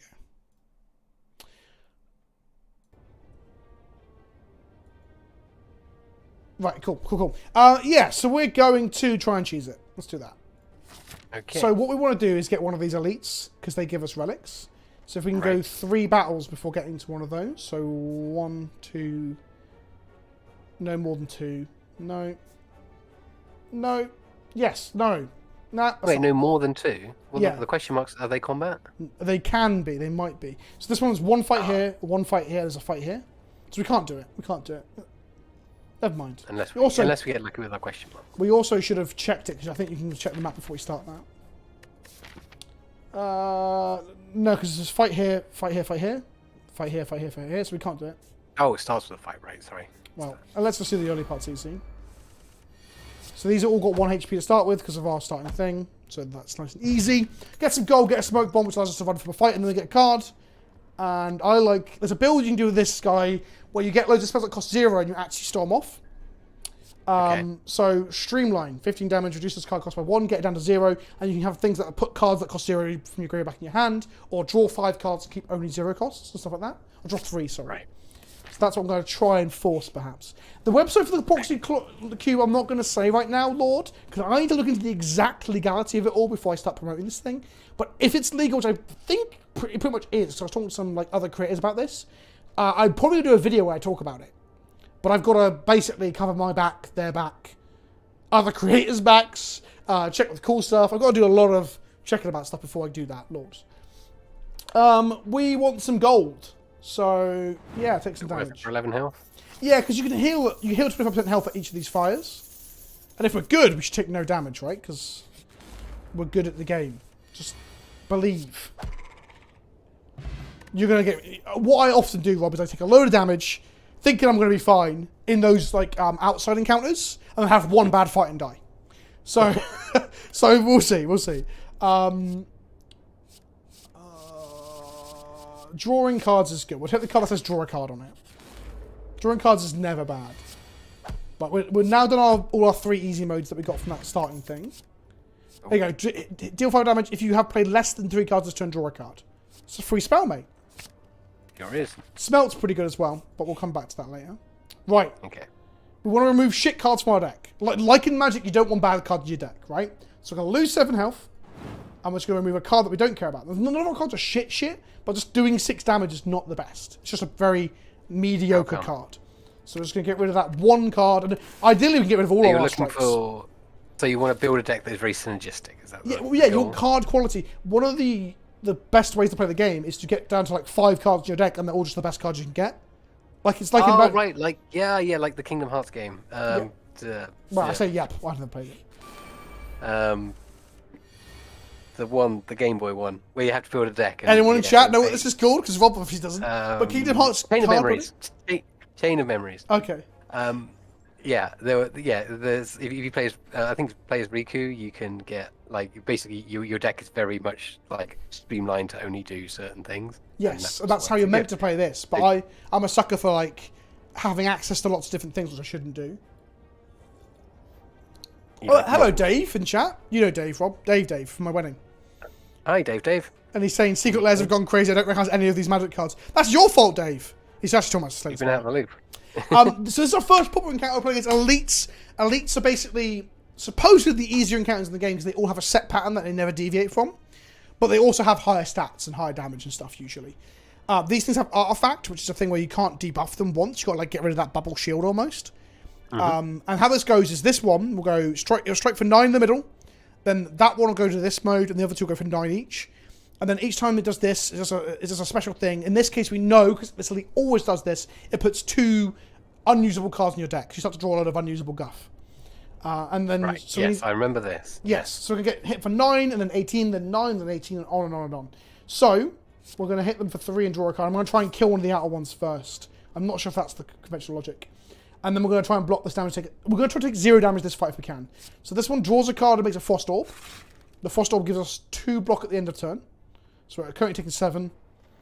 And then we're going to go ahead. I am going to take a little bit here. I'm going to hit this for 15, reducing that one's cost by 1.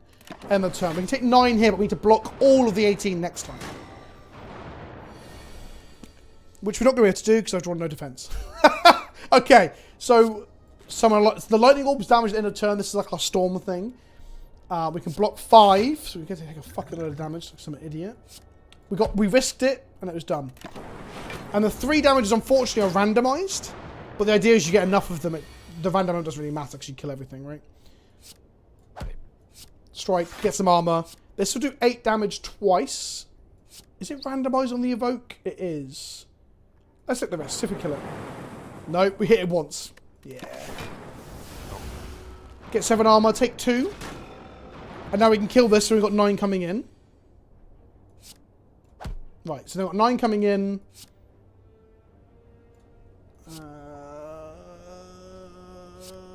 So let's make some armor. Take 2, because... So the orbs, as you've got limited slots. So as you make new orbs, it evokes the front one. Evoking does more. So it does passive 3, evoked 8. And there we evoked 1 by cycling. You can get low. You can get to the point where you have 20 orb slots and go really fucking mad. It's really fun. I fucking love this game so much. I'm also shit at it though. There are people out there who've there's someone on my Discord. I think were they in chat earlier? No, they weren't. Shimmer, who you might have spoken to on the Discord. Shimmer has completed this with all 4 characters up to like level 10 Ascension. So he has done all of it completely. I'm like, that's impressive. I don't think I'll ever get to that level. Crazy. Kill this. Zap this. Defend. I want to make some Spire videos, but I just don't think anyone gives a shit, you know? Yeah. That's the thing with being a YouTuber. You're like kind of... yeah, you've got to play the hot fun things. Yeah, or just do the thing that they always want you to do. Like, say so what will we get for this? Oh shit, sorry, I've gone to autopilot. Gold, and then we get a relic. This relic says whenever you rest, you may add a card to your deck. So when you heal at a campsite, you can add an extra card. Of course, adding cards isn't always good because you don't put a lot of shit in our deck. So think of it like cubing. Does it give you an option? It does give you an option of not doing it. Right. But sometimes you get another relic if you get a combo here, so you can combo your relics. One of the relics is whenever you add a card, you can opt instead to raise your max HP by 2. So if you get that... So you just bin off all the cards that you don't want. Exactly. And HP goes up. And this gives us Blessing of the Forge. Every card in the game can be upgraded at least once. Some cards can be upgraded more than once. At a campsite, instead of healing, you can forge a card to be better. This potion, which are like one-shot things you have in your inventory, we can drink it to upgrade all the cards in our hand until the end of battle. So it's good for like elites and bosses. Right. And then we've got I love powers. So this is a ritual. This is a dark ritual. This is Cabal ritual. It's 1 mana. It gives you an energy for every 4 cards in your draw pile. So if we're doing a run where we're going to shrink our draw pile, it's terrible. If we do what I normally do, I end up with like 40 cards in my library because I'm a bit of a sucker for taking cards. It comes very, very good. Also, shuffle all cards in your hand into your draw pile and draw 4 cards for 0 mana. Think about Magic. That just sounds amazing, right? You can have an empty hand and just draw 4. So I think we're on the draw 4. Right, our first campsite. We are below half health. So resting? I think so, because our next fight is an elite. So probably... And we have powered up our stuff quite a fair amount. Yeah, but I also want to make my spells cost less, because some of them, when you forge them... Okay, we're going to risk it. So this spell here, Zap, which gives you a lightning orb, I'm going to make it cost 0, because the more we just draw cards and cast 0 cost spells, the more we storm. So now we have a 0 cost Zap. Cool. Sorry, just checking that fucking sex bot wasn't back in the chat. Cool. Right, elite. This thing, its pattern is, so there's nothing on the first turn that charges up. And then what happens is every turn it's going to hit you harder and harder. And whenever you cast a skill, it gains strength so its attacks get harder. So the best way to kill this is to hit it over and over with like attacks. We're playing a class that doesn't tend to do that. So we've unfortunately hit an elite. Fun. Yes, it's an elite that we didn't want to hit. We can run from it because it's not a boss, it's an elite. We'll see how we do after 1 round of combat. So I'm going to strike it for 6. Actually, no, I'm going to reboot immediately. No. Yeah. Because then we have 3 energy to cast orbs and shit. And orbs are better. Okay, so now we can go... We've cost less than 3 cards. So hit for 5 and draw. Cool. Zap. Our defense cards are useless because the block only lasts to end of turn and it's not attacking us this turn. Right. So we strike it. And then I'm not going to evoke this because when you evoke it, it goes away. Now we hit for 6. It's down to 69. Nice. Right, now it's going to hit us for 14. Which we can block 10, 11, 12 of that. Which isn't terrible. Okay. So let's go. Yeah. But as we cast... Oh, no, I'm lying. As we cast skills, it gets more strength. I've just told you this. So if we cast these, it'll be hitting us for like 20. So, okay, cool. And we only have 33 health. We only have 33 health left, yes. So, I'm going to hit it for 15. And just take the hit? I think taking 1 hit might be okay. Where are we on the map? We're 1 chest, which can't be a combat, and then we've got another rest site. Right, okay, so we can finish on 3 health and be And okay. in theory, get back up to like 30. Yes. So I'm going to hit it for 15. Hit it for 6. Yes. Down to 48. That takes another 6 down to 42. We take 14. Right, so it's hit us for 14 again. But now, so we're going to attack it for 0, draw a card. 15 again. Okay. Sorry, 5, sorry, not 0 is the cost. Oh, it's going to hit us for 14. It's a lot. I'm going to drink this, upgrade all spots. Hit it for 20. Hit it for 9. Taking it to... Now we're in striking distance. But we still don't kill it. Can we stack our defense high enough to take less damage, even with so it's 3 times... Now that we've upgraded our cards. So 3 times 8 is 16, 24. So, but then it gets 2 strength every time, I think? Yes, which is +2 attack. So we'll go to 24 and it'll do 20. And then we can get another round of attacks. Yeah, that seems like a better bet. Right. Cool. Oh, I'm an idiot though. We didn't have the mana for 3 spells. So we are taking 2. We're dead. No, we've got 16 armor. It's doing 18. Take 2. And now we need to do 11 damage. So we'll do 6 at end of turn, 9 at end of turn, 6 down. We should be good. Yeah. There you go. See? Not so hard. Not ideal. 28 gold. Next 2 non-boss chests will open will be 2 relics. And we know our next thing is a chest. So that's actually really fucking good. So that's a good hit. This gives us a random skill in our hand. And it costs 0 this turn. So that's just a cool little like utility spell.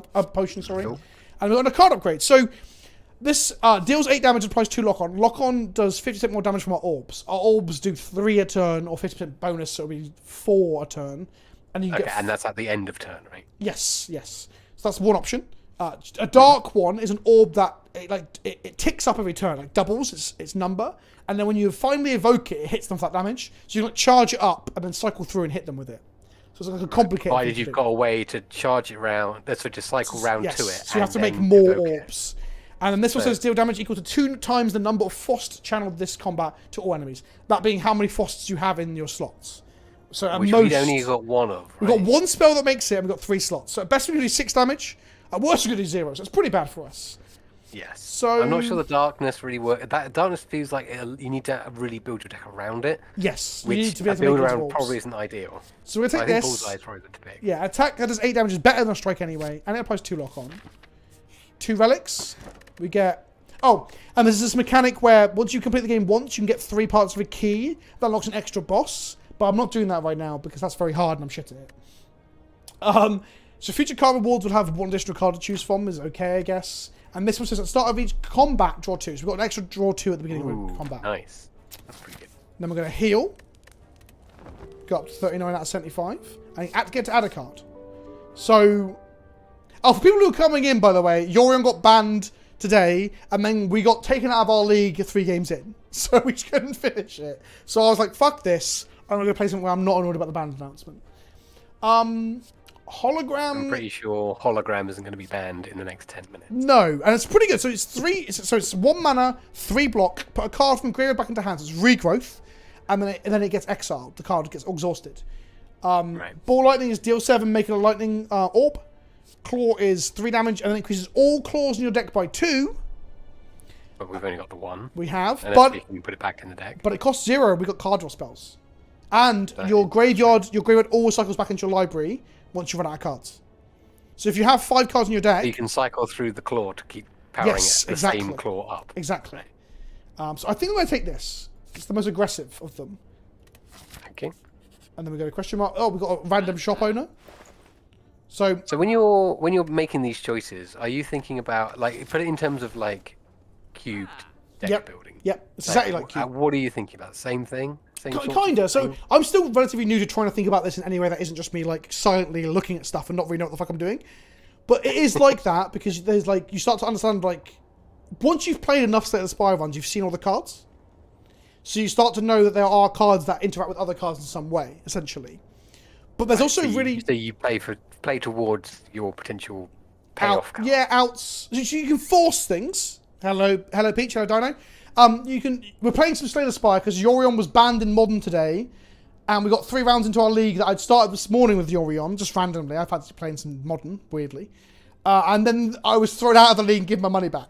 I thought we had to finish the league, like we've always been able to in the past, but we couldn't. Now we're playing Slay the Spire, which is literally the best roguelike game ever made, in my opinion. Yeah, so you can force things. Like I'm trying to force the 0 cost things. There's a card called Sweep that draws you... I said it draws you 3 cards. You keep all 0... Or 5 cards. You keep all 0 costs. And then if you have a small deck, you can really cycle through. Because every time you hit 0 cards in deck, it reshuffles your graveyard. But we haven't hit one yet. Right. So do we want to keep playing towards it? Yes, I think so. We're not gonna pivot. Although... So when I go into shops, my strategy is look for cards that I'm looking for, which is none of these. Cool. And then relics, because relics are really powerful. So this one gives you 7 more max HP, which will heal us for 7 right now as well. That's 146 gold. We have 285. Yeah, very good. Start a boss combats heal 25. There's 3 bosses in the game: first floor, second floor, third floor. So pretty good because the end bosses can be really hard. And Clockwork Souvenir. Each time you start with 1 artifact. Artifact is that bubble shield where you can't be debuffed. I don't value that very highly, but that because I don't understand the game enough. It might actually be really good for as far as I know. There's also a Howling Mine here. So 1 mana, cast it. Powers disappear when you cast it. Go to the graveyard. Start your turn, draw an extra card. Which is quite good. Yes, seems pretty... By Magic standards, it's really good. I think we're going to grab that. Oh, I'm a fucking idiot. I thought we'd get both of these. I'm 5 gold short. So, instead, I'm going to use the card removal service that gets dearer every time you use it. I'm going to get rid of a card we don't like, which is probably just a strike. Because just 1 mana, 6 damage is just nothing compared to what else you can do. Yeah, I'm starting to see that. Card quality, yeah, exactly. Yeah. And then...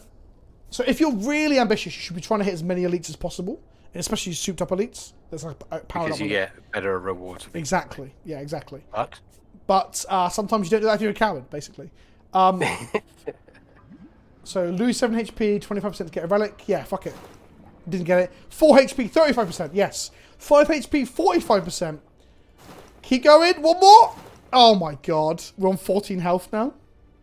Oh, I'm a gambling man, Rob. One more time. There we go. What's this? Whenever you enter a shop, heal 15. Yeah, easy game. Right, the next 2 fights are going to be pretty hard. And this is also a very hard encounter. Okay, so do you know what these things are going to be doing each turn? So roughly speaking, I think they have a slight different pattern that's unpredictable. I think this one here, it goes nothing, charge up, hit you for 30. I think. Cool. These ones hit you for 4 every turn, and these ones when they hit you, I think they weaken your power. So we can run from this encounter. It looks hard, and we are not high on health, and we've not got another resting spot anywhere nearby. Are there easier encounters than this that we could potentially run into? Yes, I think this is one of the harder ones on the first floor. I think. Right. So let's bounce. Like. Okay, it's just not we worth it. have no pride. Because even for 3 mana, we just get 15 armor, get hit for this, and then we're no closer towards killing all these fucking things. And also, we haven't picked up any of the spells that do damage to multiple things, so we are not set up to fight the I think they're gremlins. Yeah, gremlins. Fat gremlin and gremlin wizard. Okay, so throw the smoke bomb and run away. Okay, and we get nothing. Okay, cool. How often can we run away? That's it. We had a potion to do it. We got lucky to get one of them early. No, so I'm going to try and dodge the fight by going to the question mark. There's a percentage chance it is a fight. It is a fight. Okay, cool. So now this slime is doing 8, and the slime splits at half health. And when it splits, another fucking sex bot. Get out of my chat, you cunt. Oh, maybe I'll go back to Twitch. Who knows? Get that fucker out of here. We know that we can blank the goo attacking us once per fight, because whenever you get to half health, it splits, and it cancels what it was doing. This thing is going to put ritual on itself, which gives it strength every turn, and just hit us over and over with harder and harder attacks. So I think we have to prioritize. In that off. Yeah, blocking this and killing this. Right. So we don't want to take any damage this fight. I'm going to use the skill potion now. What do we get? So we get, for 0 cost, we can draw 3. Game block. Permanently increase this block by 2. So that's amazing if you have it in your deck early and you build it every fight, you're casting it and it gets stronger and stronger every fight. This is a once use though, so it's not going to happen.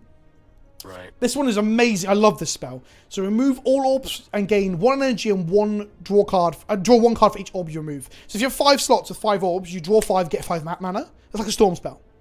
Wow. And when you upgrade it, Rob, it evokes all the slots. So you pop for 8 damage, 8 shield, pop your dark, pop your energy 1 for 2 energy, and then you draw 5 cards and gain 5 energy. It's fucking so good. That's wicked. Let's do that. Yeah, but we only have 1 orb in our slot at the moment. Actually, okay, let's take Fission. Let's go. Cool-headed gives us orb and draws us a card. Machine learning is fine, but it's not getting us out of this situation. So now if we cast this, we draw 2, make 2 energy. But then we don't have any orbs. So let's give it a go. Reboot lets us draw some more cards. That's cool. So we have 1 defend in hand. That's insane. So we can go Howling Mine, which is a bit of an investment considering we're about to get hit for 8 and we're on 6. So we're going to 0 mana, slap this. And then, are we just rebooting at that point? Also, it draws us 4 cards. We've got 5 cards left in the library, which are these. So our defense cards are in our deck. This is Slay the Spire, James Weiss. Oh. So we have to defend. We're gonna reboot. So armor. Fight it. Yeah, we're gonna reboot now. Discarding our hand. Oh, it shuffles our hand back in. Shuffle. Armor. That was a fucking terrible turn. I think Rob's disconnected. It was so bad. Oh, no, you are there. Just watching silent awe. Fuck. Okay, so now that one's gone into spit on us and damage us. This has got 6 damage coming in. So we want to defend. We've got a 5 defense. We're going to FTL, which is the whole do damage, draw a card. Yep. Streamline. Claw to upgrade our claw. Streamline. Defend 5. And now it's going to hit us for 1. So losing our orbs, we're not getting like each turn a bit of the orb value. Okay. Now we're getting hit for 8 and 9, Rob. Oh no. Oh dear. And also that just weakened us with its debuff, meaning our block cards only create 3 now. So normally that'd be 10 block, right? But now we're going to... Oh my goodness gracious me. Okay. Channel of Frost, draw a card. So we're getting 2 armor at the end of turn. +3 is 5. +3 is 7. And then we're getting hit for 16. We're fucked. We're fucked, Rob. Damn it. We fucked it. Oh, fucked it. Okay. That was my fault for really gambling on that relic. We're dead. On the upside, because this is a fresh account, because I normally play on Xbox or Switch, we do get progress towards unlocking more cards that show up in the run. And there you go. That's Slay the Spire, Rob. So I'm going to do at least one more run. Would you rather we did the same character or a different character that has more learning things? Let's do a different character. Okay. Let's do... The Warrior's a bit more simple, but also has fun builds too. Save to exit and enter the game again. Or does that reset you to the start of the fight? Yeah, that's a cop-out. I'm going to take my loss like a man. Not that women can't lose as well, so I don't know what the fuck I'm talking about. Right, so we talk to the big whale and we get options. They're always random. So, choose a card to obtain. Obtain an extra relic. Take 24 damage but gain max 16. Lose your starting relic, obtain a random boss relic. So I think it's between card and relic. What would you like to see? Card. Right, so... Deal 5 damage twice, which is better than a strike. Strike is 6 damage, as we know. Deal 5 damage twice. Cleaves 8 damage to all enemies. Catch you later, James. Thank you for popping in, though. Appreciate you. Yeah, thank you, thank you. And then Shockwave is apply 3 weak and 3 vulnerable to all enemies. Weak reduces their damage by 50%. Sorry, 25%. And vulnerable reduces their... increases the damage they take by 50%. So... What are you thinking? I'm thinking one of these two.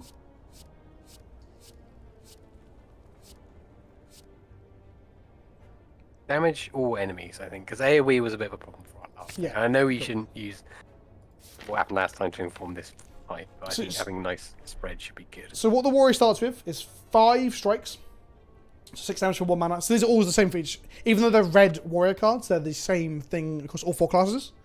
Defend is 1 mana, 5 block. His unique card is Bash, which is 2 mana, 8 damage, apply vulnerable, so it does more damage with the strikes. And then Cleave is the 8 damage to all. And then the Warrior's got like better blocking cards than most and stuff, instead of the orb mechanic. And he heals at the end of every fight. So you can actually have a bit of a buffer. He's a bit of an easier, a bit more forgiving.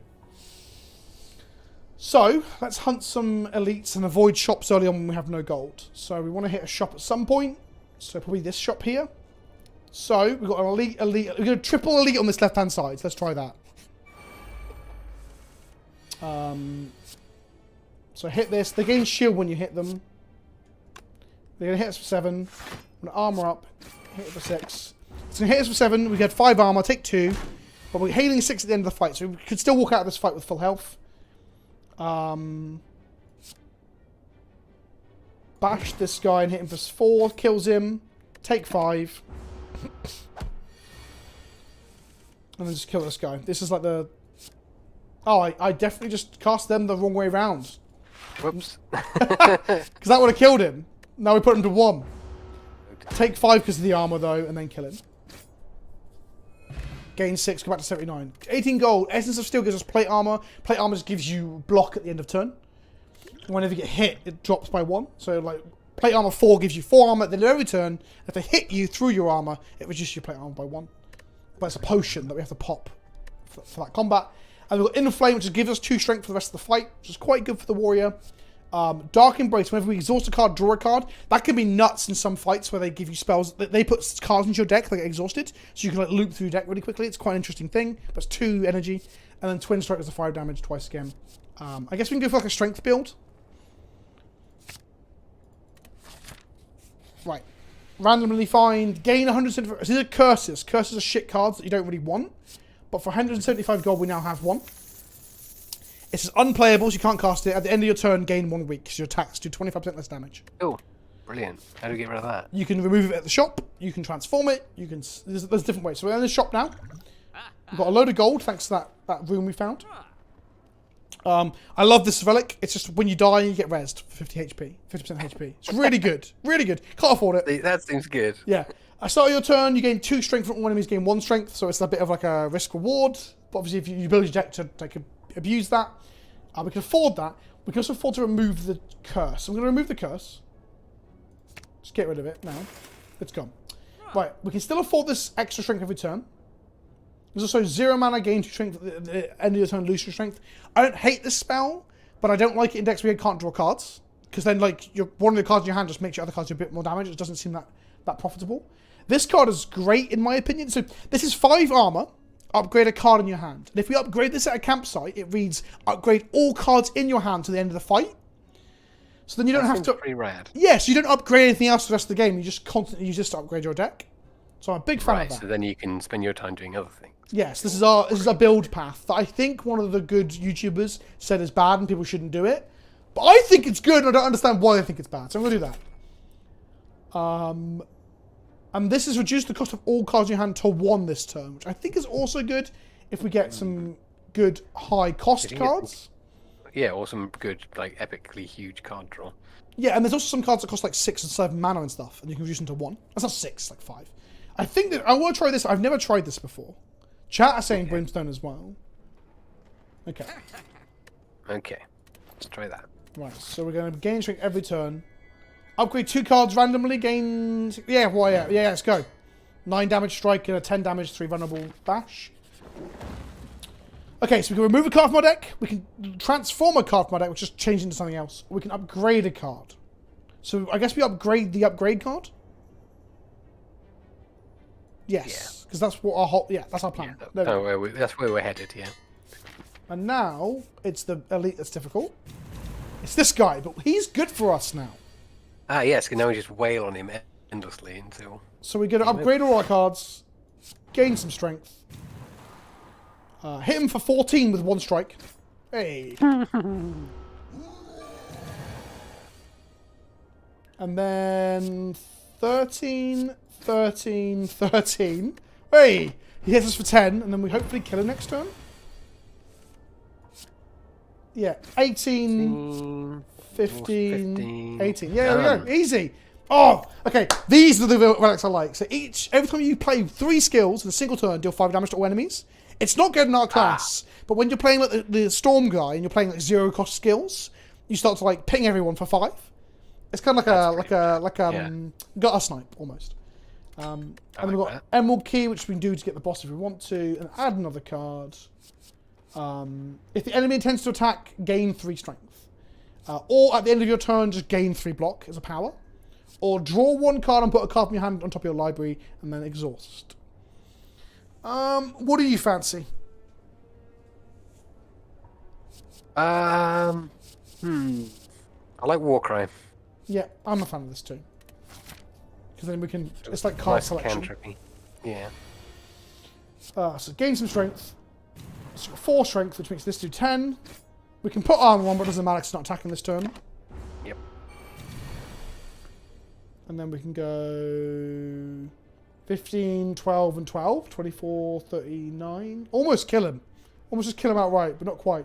I guess we walk right to see what we get. Another strike. Yeah, sure. Okay. Yeah, so whack, whack, whack. Take a hit and then done. Well, I think we'll just defend anyway to just not take as much. Because we're going to kill him next turn with 2 strikes, right? Although the 1 strike we know we're drawing. There we go. So the defense meant we were on high loaf at the end. Gain 18, get a dex potion. Dexterity is just bonus armor from any armor effect. Like strength. Strength buffs your damage, dexterity buffs your defense. And then we get to get...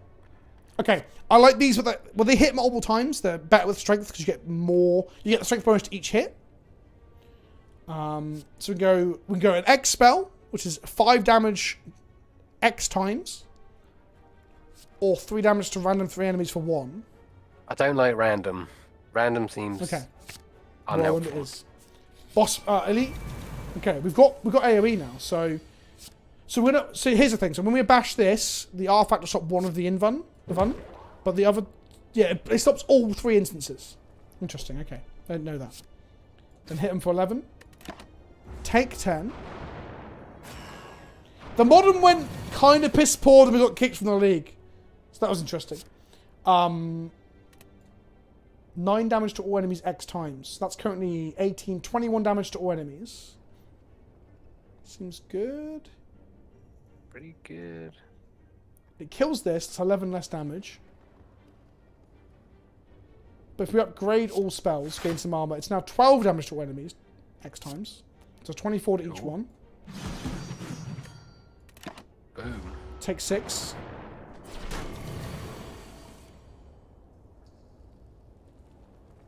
Okay. 14 to each enemy 3 times, yeah. Oh! No, it's not the same one. Just the once. It was the cleave, not the whirlwind. That's okay, we had enough. It was Yeah, I got there in the end. And then we've got Pantograph, which is the boss healing one. The upgrade all items in your hand, which is actually a bad potion for us, because we have the upgrade thing, I guess. And we now have a full potion slot, so we should start using them, because the next time I pick one up, it'll be wasted. Right. Damage 14 for 0 if we have no other non-attacks in our hand. Deal 13 damage, apply a weak, apply a vulnerable for 2. Or gain 5. That's good against elites. This one? I guess. Yeah, if you know what their pattern is and you know they're about to hit you or something, you can apply a weak to them. That could be good. I think we should go for the... Yeah, because with our strength plus weak, we can probably like one-shot things. And then we get a chest, and then we got another elite. And we've got 52 health right now. Pretty good. Darkstone, whenever you obtain a curse, gain a max HP 6. So there's builds where you like try and curse yourself up to get loads of like extra health and stuff. There's also cards that... not cards, there's other relics, like whenever you draw a curse, deal damage to the enemy and stuff. So there's like curse builds you can build. It's kind of shit for us though. So I might take the Sapphire Key instead. Just in case we end up doing the final boss. Okay, last elite. It's him again. I didn't know you can get him twice. Okay, so I'm not going to upgrade because 2 of our things are already upgraded. So hit him with that, strike him down to 55. He gets angry. 16 damage coming in. So when the cards go back into your deck, do they get shuffled or does it go underneath? It's shuffled. Right. There is a relic that allows you to see the order of your deck at all times. I never do it though because I feel like it makes my turns take too long. So if we walk right, it gives him strength, so we shouldn't do that. So we're just going to zap him for 18 times 3. Oh, it's not whirlwind, it was cleave. I keep just reading and thinking it's the other thing. God, I'm fucking stupid. Okay. 10. He gets 2 strength for this, so we take... Okay, just do it because we're going to kill him next turn. Okay, take the hit. There we go, 11 times 3. It is whirlwind this time. Okay, there we go. Bloody hell. Prevent the first time you would lose HP each combat, that's pretty good. Pretty good. Whenever you play an attack this turn, gain 3 block is really good. I like this a lot. Yeah, that seems good. And 0 costs, so Yeah. always good. Some card draw would be nice. We can rely on armament upgrading them. If our deck's small enough, you can. I think our deck's a little bit too big. So gain 5 armor, upgrade all spells. 12 damage coming in. So we're going to block 8 of it. We've got 5 block already. I'm going to pop this steel potion just because like we need a potion slot. Strength. And then hit him for 14. 9. Take 3. And then we can do 12 times 3 is 26. Not enough to kill him. So 15. And then 12 times 2. There we go. Power potion, add a card. I do like this. 4 damage to all enemies and you heal HP equal to the unblocked damage, then it gets exiled. But if you've got like 10 strength, that's 14 damage to each, then you just max your health back out.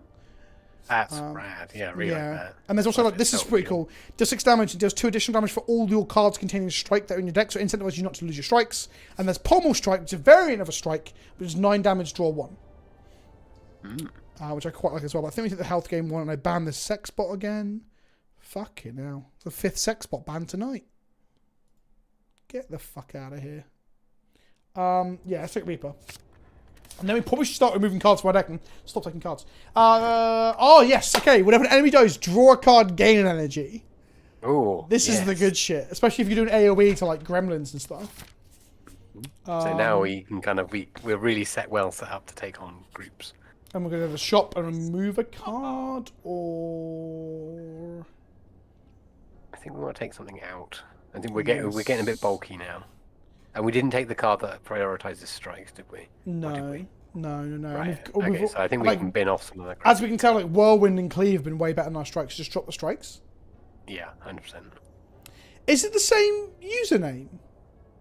Because I'm like hiding them from the channel. They shouldn't be able to come back. Is it hide or is there some other function? No, hiding in YouTube is a nice way of saying banned. Oh. I've got a lot of people hidden on the channel. Normally people are like throwing slurs around. Right. What does this one do? It does some sort of negative effect. So uppercut them. So they're doing 6 damage back to us. Do a block. Take 1. And then they're already vulnerable. We do 9, 9, and 7. Wait. Why aren't they vulnerable? Did I? Oh, I didn't vulnerable them. So then, 14. how much is vulnerable with double? Or? It's 50% more. 50% extra. And then rage, strike. Okay. Cool. Easy peasy. Temporary strength or block and draw a card. Block and draw a card, I think. Yeah. Right. Campfire. We're about to do a boss, but we could smith. What boss is it? I don't think that boss is very hard, the flaming mirror thing. No, I risked it last time and fucked our run completely. So let's just like play it safe, I guess. This is our first boss. So this thing is gonna. Okay. So I think it. What's this first thing? I think it charges up, then it attacks, and then it starts to put burns in your deck. And when you draw them at the end of turn, they ping you. So you get cards in your hand that ping you. Oh, okay, so it's the Challenger emblem thing. Yeah, but so mechanically, like the Rogue, for example, has like a lot of discard mechanics. So it's actually favoured against this because you can discard the burn cards. Or if you have things in your hand that say the Warrior gets a card that is exhaust all the cards in your hand, do 6 damage per card exhausted to the opponent. So you can get rid of all the debuffs by exiling them and then hitting them with it. Ah, clever. Yeah. Oh, thank you, chat. So I didn't need to rest there, Rob, because we have Pantograph. So we just healed 25 health anyway. So that was a wasted rest. Done. Cool. Also, the reason that I didn't need to armor in those fights is that Fossilized Helix was preventing us taking damage anyway. First time we got hit. Ah. Yeah, should have smithed. Okay, so strength. And then we're going to bash them for 14, apply 3 vulnerable. And it's 3 vulnerable because it ticks down once per turn. So there goes down to 2 now. Oh, so it's 9 times 6 coming in. So there's a lot of multi-hits. That's it, yes. There's a lot of damage. 9 times 6 is how much? 9 times 6 is 54. It's a lot of damage. Quick maths. So we're going to be going with... Upgrade our hand with 5 block. Then apply 28 damage, 2 weak, which will reduce the damage by 25%. That's got to be better than the armor, isn't it? Yeah. Oh, we don't even need to armor. The Pantograph, the Fossilized Phoenix will blank one of these hits, but only one of the hits. 6 times 6. So actually, it blanked 1 damage because I had 5 armor. That was badly played. Okay. And now fine. 6 damage. We'll be able to recover. So rage. For blocking. Warcry for knowledge. Put this back and just Whirlwind for 3, I guess. Yeah. And then we'll take 6. But we're going to hit them for 19 times 3. Take them to 151 health. 6 comes in. We get a burn in our deck. We shuffle, we draw. There's 9 times 2 coming, 18. Thank you, John Reed. Welcome. Bring back dice removal. Don't worry, we're filming more in November.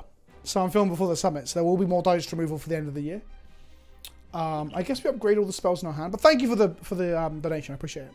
The super chat, even. She's the right terms. Let's drink this. So we've got 18 coming in.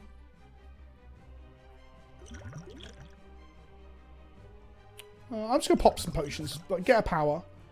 Whenever you gain block, deal 5 damage from a random enemy. I love this power. You can build a whole build where you never attack and just gain block and shoot them.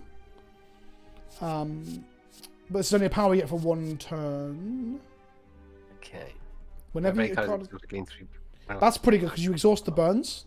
Yeah, I feel like that's a good idea. And then we're going to gain 8 block because there's 18 coming in. And then we hit them for 19 twice. Or 21. 21. and 19. Take him to 92. Cool, we're doing well. We're Down to still up. 37. And then we go 5 block upgrade, rage. And then we've got 11 coming in, so maybe 21 on some block. Or if we weaken them though, because they're not weakened at the moment. Oh yeah, so we can 25 to take even half. 8 comes down, 10. Because we exhaust. Why do we get an extra 5 then? Burn into hand. Oh, these aren't exhaustible. They don't get exhausted, they get shuffled back in. Wait, so how many burns in our deck? Oh fuck, they don't get exhausted. I thought they did. Okay. 18 damage and heal, so that's pretty good. So they're not attacking here, so we don't need to defend at all. It's 18 heal. Look at that heal, woof. Yeah. And then it's more than 18 because we have strength 14. It was 18 plus 14. I keep forgetting that every time the number in hand changes when you pick it up. It tells you what the buffs and debuffs are when you hold it out. Oh yeah, I noticed that. We went from like 19 to 28 earlier. So gain 30 block exhaust for 2. So a one-time big armor. Double your strength. Oh yes, that's limit break because we get like 14 strength up to 30, and then like whirlwind them for X. That'd be sick. I like this as well. Lose a life, draw a card every turn. But limit break's good. And then I like the Vex that give us an energy. So this one says, start your turn, get an extra energy. So we have 4 energy a turn, but you can no longer gain any gold. So shops are off limits. Yeah, they all not like turn something off. So this one is energy at the start of your turn. Future card rewards are 2 less to choose from. Interesting. And then this one's elites drop 2 relics. So do we want to go relic hunting, or just our deck's kind of built at this point? We don't need loads of cards, so we can go with this, can't we? Yeah, that's what I'm thinking. Yeah. Because now we're in the kind of like get rid of cards, optimize. Yes, kind of absolutely. stage. So this is making way much more sense to me now. It's such a fun game. It's my favorite drafting game that isn't drafting cube. Like I would prefer to draft cube, but if someone's like, do you want to draft anything else? I'm like, oh, maybe a few certain sets, maybe Modern Masters, Ultimate Masters. But this is like, it's such a fun draft game. So actually, before I carry on with this room, well, chat just for a second. I'm going to refill my water because I haven't drank any water this stream. That's a bad idea. I'll be back in 2 seconds. Okay. BRB. Mind chat. Can't pop chat out like I used to be able to. Oh no, I can. Oh hooray! Hi chat. How are you all doing? It's been a long time. You're on a different format and everything now these days. Oh, look at that! Oh, so neat and tidy, unlike Twitch, which is so not neat and tidy. I hope you're all well. I've missed you all very much so. I've been a very busy few weeks where I haven't been on the streams lately. So yeah, I'm keen to know what things are going on in your world. Although if you'd like to find out what's going on in my world, you can of course ask me anything, as we like to do, or used to like to do. If you still want to do that. Have you done any tabletop RPG? Have you looked at the tabletop RPG Rings of Power? No, I haven't. That sounds very cool. Who is speaking to us? Hi, John. My name is Rob.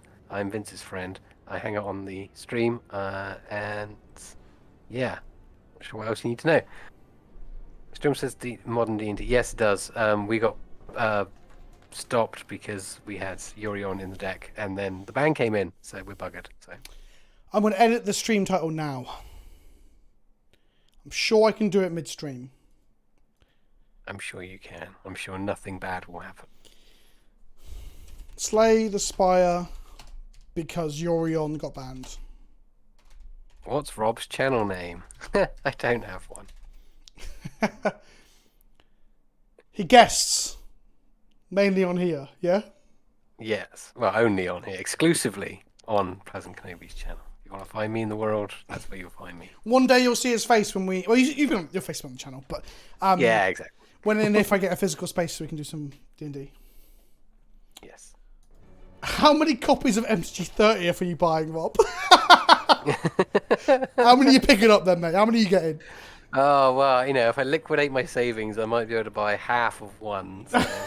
It's just a fucking... It's such a stupid product, it's unreal. It's... Is it jumping the shark at this point to have $1,000 magic product? Well, I thought it was for VIP boosters, right? So I don't know if we just... Well, true. It's like the beginning of the incline up this hill, and we haven't seen nothing yet.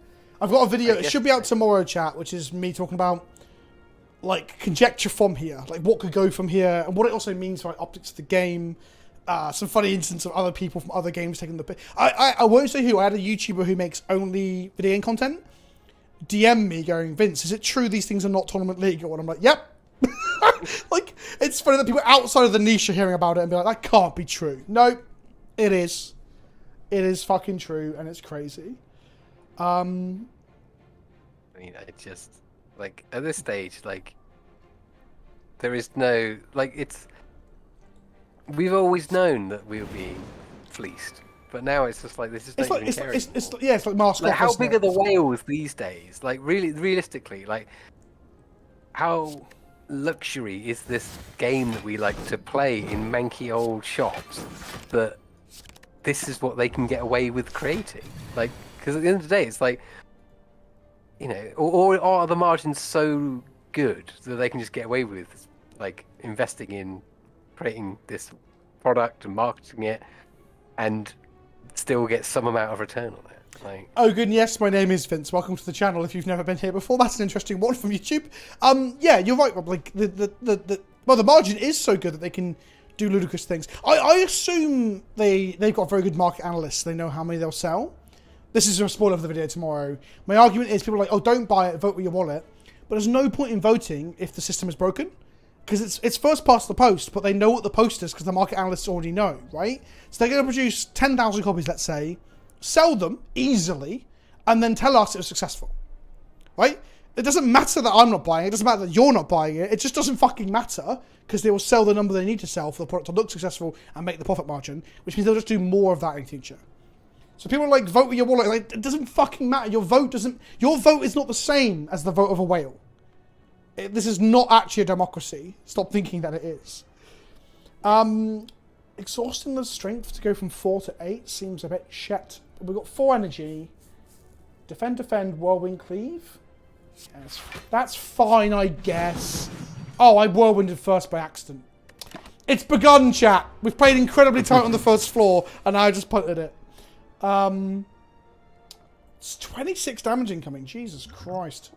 we're in trouble here. I'm going to drink this Dex, defend, and then stick a vulnerable on them. They've got rid of their artifact now. They have a very... This particular enemy has loads of armor and no health, which makes it interesting because the rogue can poison them, and poison ignores armor. So you can poison them for like 10 and kill them in 2 shots. This game is so good, Rob. And now we go 13. Gain that life back. And then gain life at the end. Chat! We're back to 80! Look at that! This is actually quite a good run. This is quite a good run. Gold, weak potions. We can throw a potion to weaken them for 3. And we don't want this. I don't... Well... Is it better than all our other attacks? I mean, we are in the business of getting rid of our strikes, right? So yes, you're right. So at the moment it does 6 plus 6. So 2 mana 12 isn't even worth it. No. Shit! Get out of here. Right, shot. Oh no, fight first. So these things just get stronger and stronger every turn with ritual or whatever it is. But then if you hit them 3 times, it knocks them out. Okay. We don't want to use Reaper until later in the fight because we're getting more health off them. Mm-hmm. So we're gonna bash this one, strike it, and then defend. Skip, you madman, says Dressed. Okay, chat's in agreement that we did not want that. Rage. I should upgrade my hand first. My bad. Draw 2 cards and put 1 back. That's pretty good. I don't think we're strong. We're not uppercutting this turn. So next turn we are. Okay.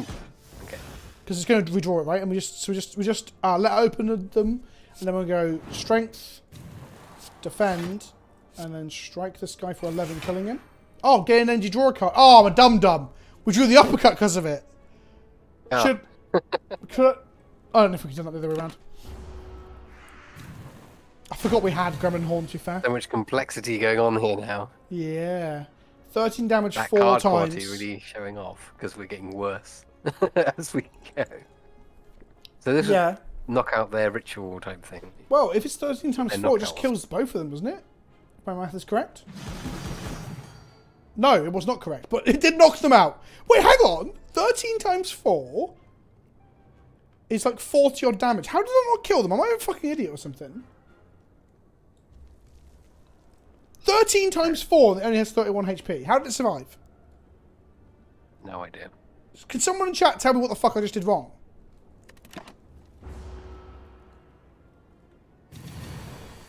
And now they're back up. But then we just go, boop, get out of here. Draw a card. Boop, draw a card. I love drawing cards. How fun is it? And then we've got an arm we don't need. Oh, they take half damage while flying. Thank you, Oricum. That makes sense now. I did not realise that.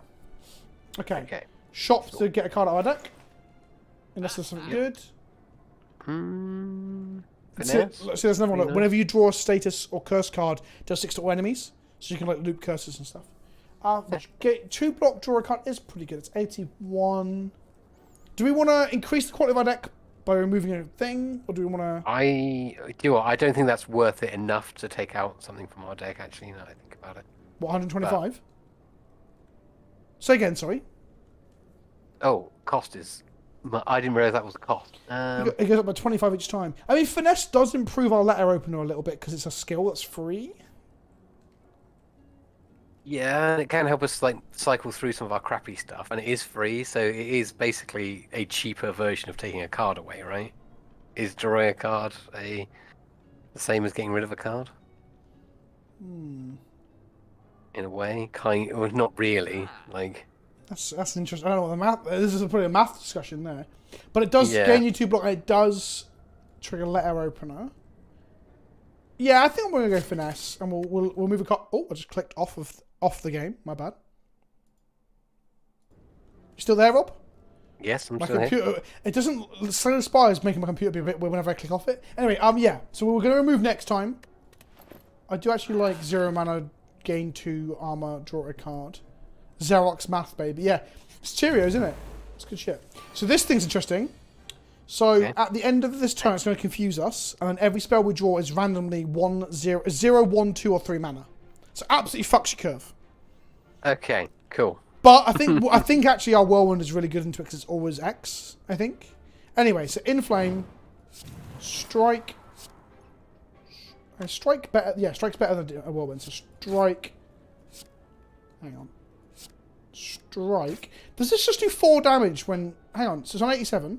No. I was wondering if the strength damage will happen at 0. It does not. So now we're confused. It's going to do 17 to us. Our Reaper's now 0, which is nice. Uppercut is 2. Oh, 2, 0, 0, 0, 1. Okay, that's an easy turn. Yes, this seems fairly straightforward. Should have limit breaks before that, though, because I would have done have we got any card damage. draw? No. No. So, but I should have limit break before the damage, I think. We're at full health, taking 7. Oh, I feel that snake's power is backfired. Oh, look at this 3 mana, gain 2 block, draw a card. Okay, then again. Oh, we have no damage. Oh, we have this, 22. Get out of here. Do, I think. Easy. Yeah, there we go. We don't want money. this. No. Okay, we're doing much better than last time. Indeed, we definitely are. These things just get stronger every turn with Ritual, but we've got AoE damage, we haven't drawn any of it, so we're going to upgrade our whole hand. Shrug it off to gain some armor. Not limit break this turn because it's a waste. Yep, because we have a big power mash or something. Strike this. Defend, which is pointless. Oh, it's not pointless because it triggered letter opener. They're lovely. And now they Ritual and they start hitting us for more damage every turn. So we're going to armor for 2 and draw a there's card. our Whirlwind. Good. Okay. Strength then Whirlwind.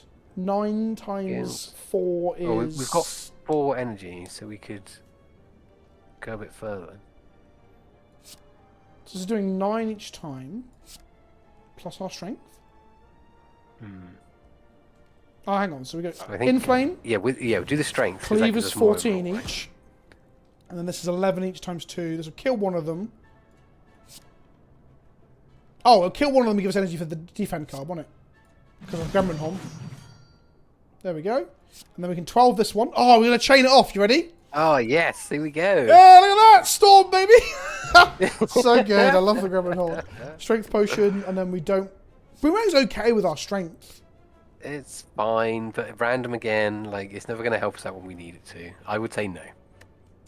Oh, but I really want to do like 999 damage. It's really good against single enemies because it's not random then, it just hits the single enemy. Okay, let's keep it light. Let's keep it light. We don't need to heal. Let's go. Right, so some of the minions and bosses, by the way, they resummon these things. So if they die, you'll spend a turn summoning them again. But they run away when he dies. Okay, so there's a bit of balance between where you are in the fight as to what you want to kill. Yeah, exactly. So if we kill this 10, we get an energy and a card, and it's going to happen with Cleave. So I guess I want to draw a singular card and see what we get. We're going to draw it off of the Cleave anyway, so no, we don't. So Strength, Cleave, draw a card, gain energy, strike. Warcry, draw a card, find armament, put the limit break back for next turn. Yeah, I think so. Armament. And then roll out with big old damages. Guess we go strike. So we don't want to kill this turn. Yeah, we want to spend the turn summoning the next one. Yeah. And we get a card when we kill it. So now we drew it limit break. Which we can put our strength to 12. Do 16 to each enemy.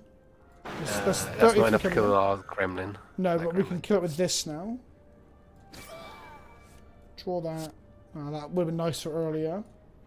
Yeah, we can defend instead. Yeah, just block. And then we get a letter opener because we did 2 small skills. It's 33 coming in. That's fine. It's our first big hit for a while. Ow. So she's going to resummon now. And then we go 20 and then 19 times 3. Close. Boom. That's a lot. And then we just kill them all with whatever we draw. Yeah, 25. Yep. Cool. And they should run away? Yeah. Run. And then we gain 6. I love the animation in this game. It's so bad. Yeah, but it's charming. They're about to kickstart their board game. I think it's just actually been revealed what they're doing with it now. I'm going to 100% back it because I love it so much. So when I get it, you can come over and we'll play it. 100%. Start a third turn, gain 18 block. Just a random thing. That's pretty good. Okay. Choose a card, discard pile, and return to your hand. It costs 0. I love that spell. That's a potion. And then exhaust 1 card, draw 2 cards. Ooh. Yeah. Exile a card in your hand, draw 2. Let's do it. And then we're going to hunt another elite, I guess. We're on 58 out of 80 health. Got loads of health. Yeah, we've got loads of health. And we've got that healing spell, so. Yeah, so 2 block, draw a card. Rage. This thing is a cleric. It heals the enemies around it. I think it's that one. Okay. Oh, no. This thing, I think it makes it so when you cast skills, it puts a blank card into your deck. I think that's that one. Right.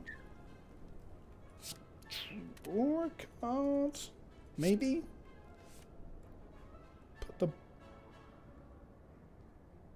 8 plus 8 plus 11 is 16, 27. Not enough to kill the 29, so. I don't know. I just said that out loud and did it anyway, but then I forgot about the letter opener. Oh, I'm so good at this game. 8, 8, 11. No, it's still not enough to kill it, because it's a bird. I forgot that it's a bird. We established earlier that birds take less damage. So we're going to take 1 damage from this, though. Cool. We're going to, I guess, we'll exhaust the defend first. Draw 2 cards. Yeah. Bash. Double our strength. Cleave them. Energy, draw a card. Block, draw a card. Upgrade our cards. Yeah.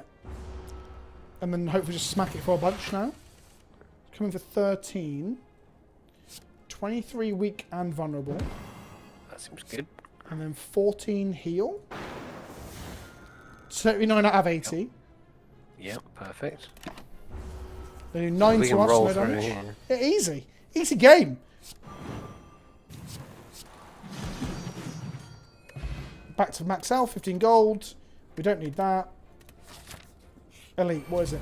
Okay, this thing does loads and loads and loads of multi-hits. The Book of Stabbing, Rob. It's a magical book with a hand. Okay. So 14 coming in, so block.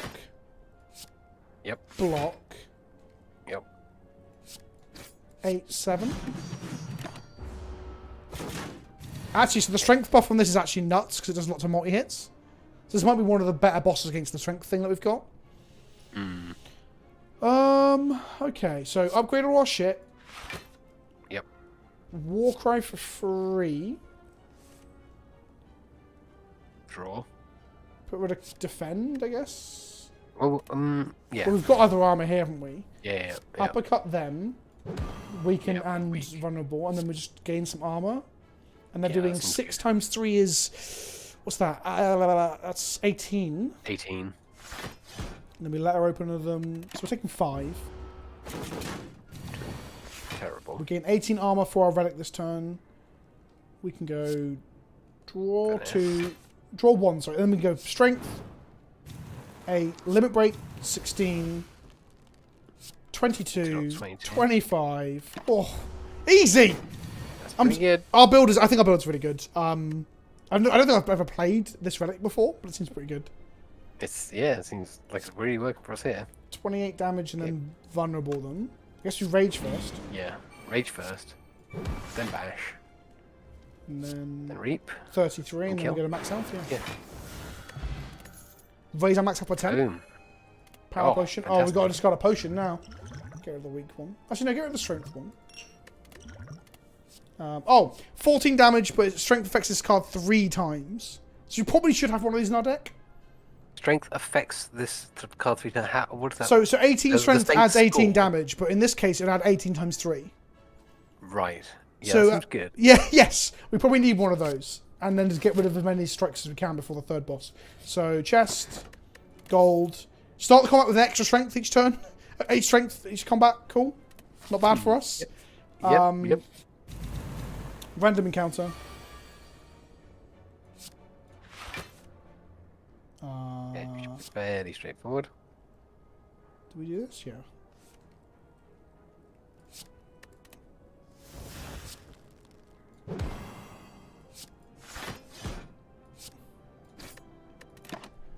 Just focus fire one of them. That's what I Yep. Rage. I think we can tank our way through those I think we buffs on get that. rid of that defense. I think we always get. Yeah, that's good. I should have upgraded. Yeah, probably should have upgraded before I did all that. That's fine. It's random encounter. You don't need to concentrate. Yeah, just overthinking the maximum play. 14 times 4. Yeah. It's pretty There's good. no birds involved. Well, there's a bird, but not that kind of bird. Strength potion, meh. Don't need this. Thunderclap. Nah. Cool. Alrighty. So this thing, what's the mana ball? Pump attack damage gains 3 block. Oh yes, if you do lots of multi hits, it gains block. So you want to hit it like once and hard. Right. Well, that we can do. So we're going to upgrade. We're going to strength, and then we're going to hit it for 15. It gains 3, and then we're going to hit 15 again, and it gains another 4. And then we end turn. Okay. Rage. Shrug it off. Bash. There's a Okay. lot of damage coming in. Defend instead? But we want to defend now, I think, because it's hitting us for 999. So 30 coming in now. If we go double strength, 24 or 38. Sorry, 38. Boom. Bang. Ooh, got there. We don't want another heavy blade, do we? The 2 energy. I think 1 is enough because 2 is half of our mana pool. Right, so now we're gonna get a card removed. Yep. I love random cards, but I shouldn't. I'll probably go up to an additional copy of a card in your deck. You can duplicate any card for that if you wanted to. Okay, what do we not want? Let's get rid of a... Strikes. Yeah, I think. yeah.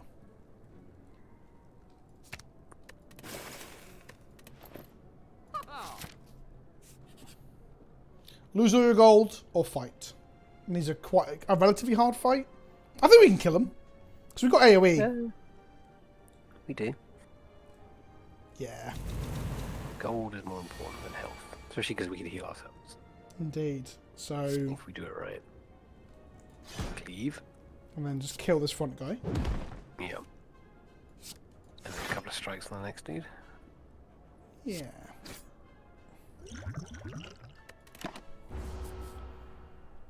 So I think one of these in the thief groups can turn off your attacks for a turn, which can really fuck the warrior. But I think it's the one that had a net. It's not these. Draw a card. Put that back, I guess. And then go smack this guy, draw a card, gain thing.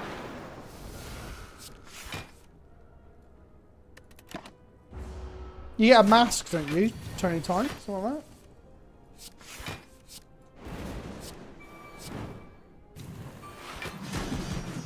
Got him. Find out what it is. Boom. A start of each combat apply mask. 1 week. That's pretty good. And then we don't want this. It costs That's 1 for less for each damage you're taking. So it's a 0 costing 18 damage spell a lot of the time. But we're actually not taking that much damage. It's better in the builds where you're damaging yourself, like there's a lose a life, draw a card. Yeah.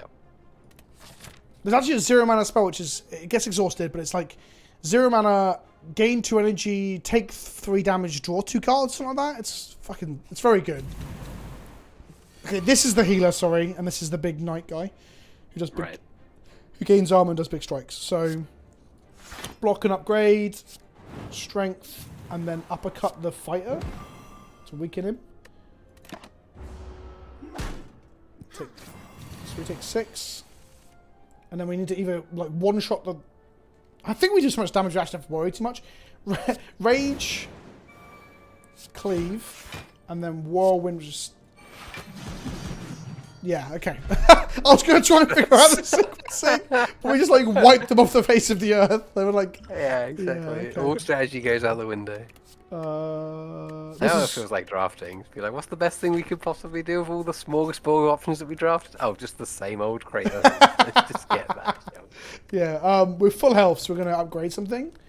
Okay, So- that sounds good. What's worth upgrading? This is Actually, something we hang haven't on, really had an actually, opportunity to do. cancel. So. We want to recall the 3rd and final key, because we've got the upgrade spell, haven't we? Ah, So now, if we beat the boss, we get to do an extra boss that I don't think I've ever beaten. okay, cool. That could be fun. Okay. Right. So now onto this thing. Okay. Oh, what is what are this? the bosses, by the way? I hate them. We're probably not going to get them. But they only allow you to cast 12 spells before they like shut down your turn and restart and go back to their turn. And it's 12 collectively. So if you do 8 spells in one turn, the next one you only have 4 spells. And I like to play all the builds where everything costs 0 and stuff, right? We'll be okay this time because we're hitting them really hard. But I'm just saying right now, chat, if we get the fucking clock monster in the 3rd floor again, because I always get the fucking clock monster. I was playing this with some Discord patrons, and we got the clock monster like 4 runs in a row. It's fucking nonsense. Anyway, so this guy summons little drones that take cards out of your deck, and you have to kill them to get them back. And he fires focused laser beams after a few turns, I believe. Okay. So, I guess we draw a card. We shrug it off and draw a card. And then we go strength. And he's got artifacts, so we need to get it off of him. So, we vulnerable him.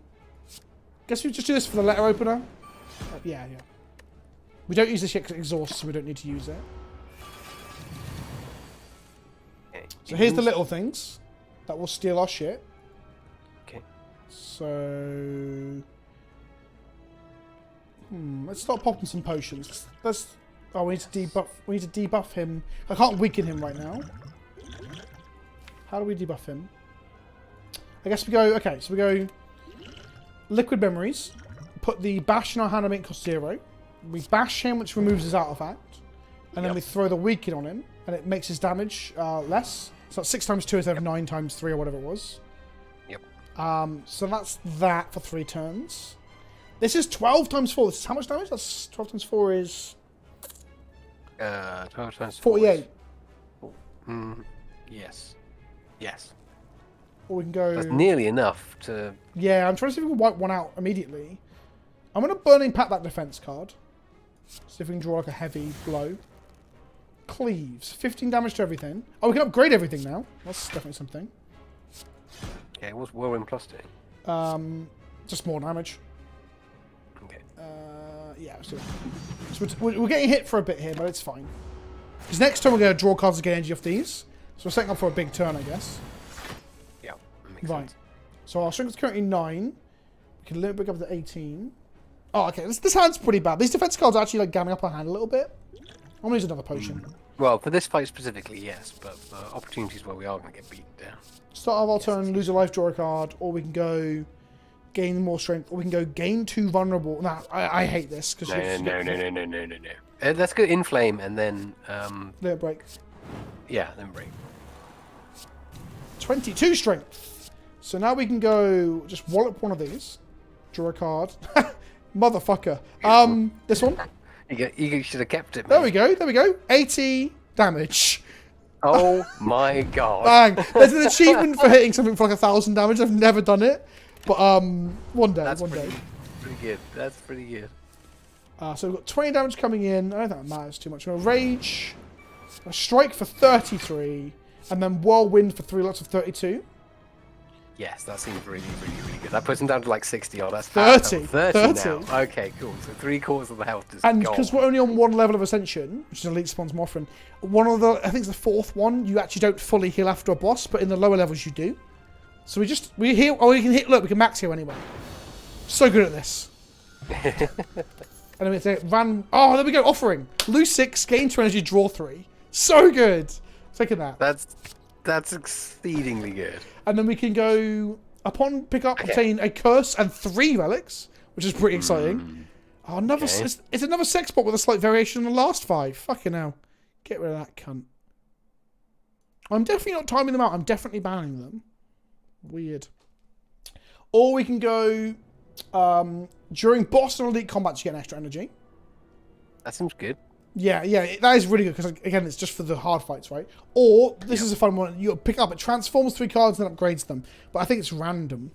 Don't like that. Unless it's going to transform some of our blocks, then, yeah, but again, random. I like the Slaver's Collar, I think. I like it too, but we don't have enough card draw. We don't seem to be running out of energy. We rarely ever end a turn with no energy but cards in hand. So I'm wondering if, like, just getting a load of relics is worth it. We can just get rid of the curse at the next shop. There was one curse you can't remove. It says you cannot remove it, so we could get unlucky. But I think 3 random relics could be fun. Okay, let's do it. So there's cannot be removed from your deck. I'm an idiot. That is the curse you get from the bell. The bell is always the curse you can't remove. Okay. Right. Okay. Good. Never mind. Cool and good. Wonderful. We got start of combat. Draw 2 extra. Okay. Every time you play 3 attacks, you gain 4 block. That's amazing for us. That's pretty good for us, yeah. For each curse in your deck, you start the combat with 1 extra strength. There we go. Oh my god. Never punished. Absolutely. Oh, it is the fucking Time Master. What a prick. Anyway, okay. Every fucking time it's the Time Master. So we can't shop to remove the curse. But we don't want to because we get buffed now. So, right. Okay, this is interesting. So this one has thorns. So if you hit it with attacks, it actually damages us. So we have to be very careful we don't hit it 5 times and take 5 lot of thorns. This one blows up after 3 turns, so we have to prioritize killing that. And this one, I don't think it is just an attack drone. So we have to have block on when we hit that.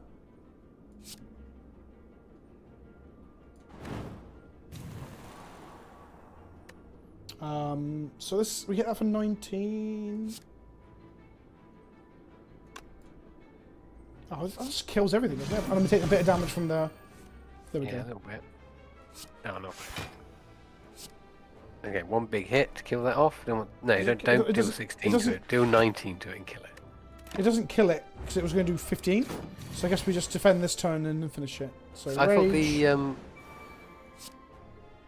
Oh, I'm confused. It's saying 17. Is that more? I'm confused. I thought it would, when you pick it up, it shows you the strength buff. We saw these early on. These are actually quite good with the strength deck because it's 1 damage for 2 instances of strength buff. So I think we should have these over strikes. I think over strikes, yeah, definitely. I'm going to take 1. Fire boss from Act 1 to get a rare relic. Upgrade all cards you can no longer heal. We don't need that. Gain 999 gold, but you get Curse of Normality, which is while in hand you cannot play more than 3 cards a turn. I hate that curse. It really bugs me. I'm not surprised. Just fight a boss. Easy kill a boss, right? Yeah. Yeah, easy. Okay, so this one, when you do 30 damage to him, he goes into defense mode, and he gains thorns, and you have to wait for him to come out of the thorn mode to fight him again. But he does big damage in this mode, so you got to like make sure you pop him into defense mode before he hits you. So, it shows you the vulnerable damage boost. There we go. So strength is always applied on the card. Vulnerable is the bit where we have to hover. Right. Okay, cool. So upgrade our cards.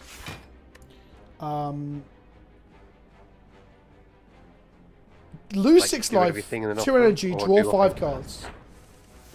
think our hand is almost too full. Gain 2 block, draw a card. Yep. War Cry, because we're going to get loads of damage off the letter opener here. Heavy Blade's good. Yep. Let's put Act. Burning... What, put it back? Yeah. Oh, no. Put back defend. Play Burning Pact. Had been offered defend. We put the wrong defender out there because one of them was upgraded. Rage doesn't really matter, but it triggers the There, opener. 20. When he goes in defense mode, he gains a lot of armor, so we want to hit him really hard before he pops into it. So 26. How do we gain more? So this will do. Where's uppercut? 17 and not kill him. Not put him into. And then we can go limit break, heavy blade. Yeah. No, we can't because we don't have enough energy for that. Because heavy blade is 2. So I guess we go inflame, limit break, and hit him for 50. Gains 20 armor. Just do that because we gain armor whenever we cast attack, so we should get into that habit. Yep. So that's going to hit us for 11, and every time we hit it, we take 3. So just gain some armor. Gain some armor. So we've got 13 armor. Hit it for 23, take 3, down to 10. Gain some armor. Hits us for 11, we don't take any. Yeah, I love these relics so much. There's that fucking curse. So there's 22 coming in. So armor, 23. Yep. Twin Strike will do 6 to us, and then we'll take a little bit of damage. I mean, that's okay. I want to hit it again. I want to take a bit much damage. 88 out of 90. So finesse. It's hitting us for almost 40 damage. So now we're going to go twat it really hard. We'll twat it before we do that though. Yes. Okay, so we need to deal it 40. And then we're going to shrink back down again, right? Yes, but this is going to do it. 68. Jesus Christ. Then we just go. And then next turn we just kill it. Cool. A good point. So Tony touching on a point. I'm casting whirlwinds at 0 to get in a good habit, but it's bad against the boss that limits what you can cast. So I need to not do that against the time eater. We just need to gain some armor and then hit it for 30. Get out of here. Right. Now we get cool shit. So gold. You can now remove cards at rest sites. Oh, fantastic. A bit late to get it. We would have liked it on the second level because we're going to this is the last floor. 10 damage to all. Explosive potion. Add a card. Oh, I fucking love this spell, but it's not always good. It randomly gives you an option of unless you draft one of 3 cards and attack, and it costs 0. Oh no, we're taking it because you can get like Meteor Strike and shit, which is like 36 damage for like normally 4 mana, but it's 0 and shit. Yeah, fuck it. Let's do it. I love that card. Okay. So these things die, and if you don't kill all of them, on the following turn they start to get back up. Right.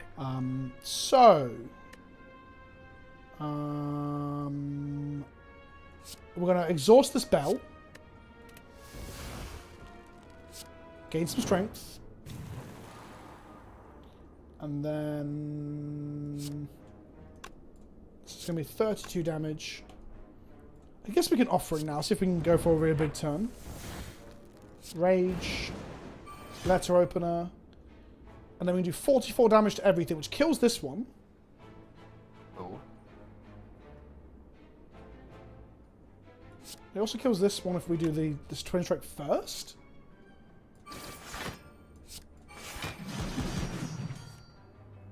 And then can we kill that other one? No, because we didn't draw a 1 mana fucking attack. There you go. Chuck it off. Finesse. Letter Opener. No! No! Well, this is upgraded at 0. Oh. Ah. So close. So we only take no damage here. We just have to kill these 2 before this one gets back up. Which is easy enough. Upgrade everything. Limit break. Uppercut. Strike. Easy game. Nice. Very good. Don't want that. Yeah. This thing's attack stat changes every time you hit it. So it's like a gamble. If it's like 44, you're like, I'll probably hit it. If it's like poker. No, not poker, blackjack. And then if it's like at the moment 6 times 3, you're like, oh, do I hit it? Do I not hit it? Okay, so you need it to bust. So we're gonna do this. Draw this fucking curse. Let's Offering straight away. Lose that life. Oh, we're slightly too big a hands. We didn't draw all the cards. And then we're gonna go ahead and Warcry. Get rid of the curse on top because we might draw the card to exhaust next turn. Triggers don't trigger this. What's it called? Malleable? No. Reactive. We have to hit with the thing. So now we twin strike it. And it goes to 24 damage flat. Okay. I guess we're going to hit it again. 8! So we could leave it here, but I'm just going to hit it again and again and again, I guess.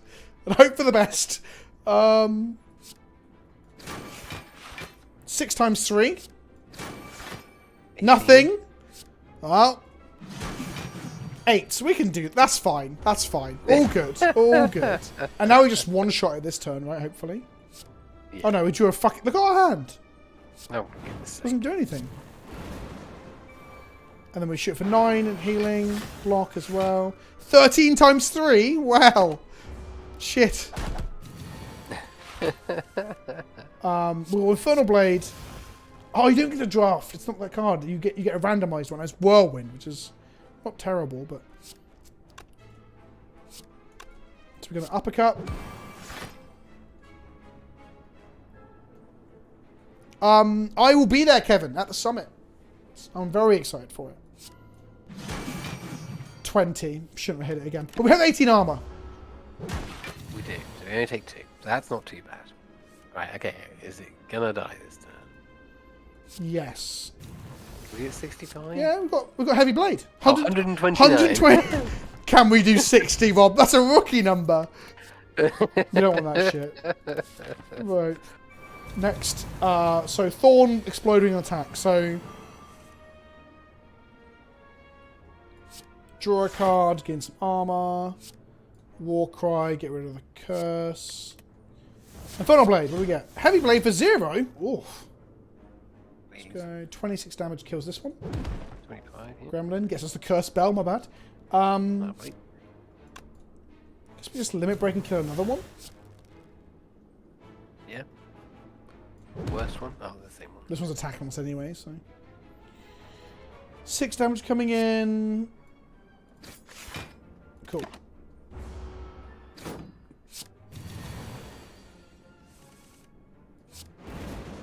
So we've got a Daze in our deck from one of the debuffs, but we can just get rid of it. And draw another one. Way! Armor. Armor. Cleave. Armor. So kill this fucking one with spikes. So now we go armor, draw a card. We probably want to Reaper just for the bonus life.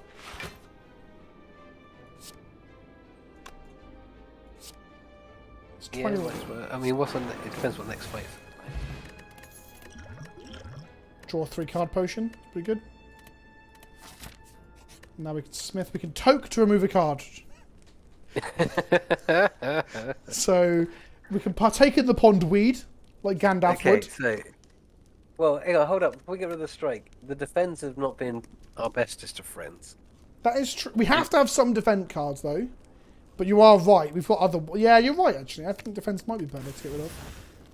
When I first started playing this game, I used to get rid of all the defense cards and just get absolutely wrecked. That's not how you can play this game. Right, Elite. So this one counts down over time, and after it counts down from, I think it's 7, it does a huge, like, 90 damage attack. Oh.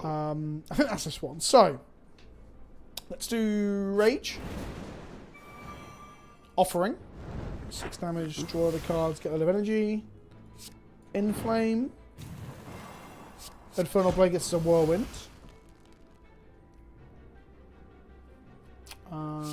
Burning Pack, get rid of Defend.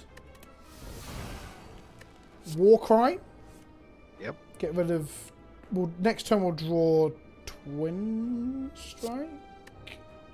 Yeah. And then we'll go Limit Break to 12 and then Heavy Blade it in the face. Yeah. Damage. Lovely jubbly. So 100 damage. Nice. Good stuff. And now let's go 4, 3. Yeah, so it's 15 damage now. So armor and draw. Cool. Uppercut. And then we're going to go 14 damage twice. Yeah, 14 damage twice.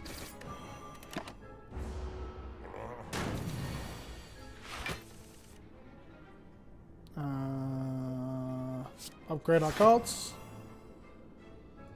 Reaper. Strike.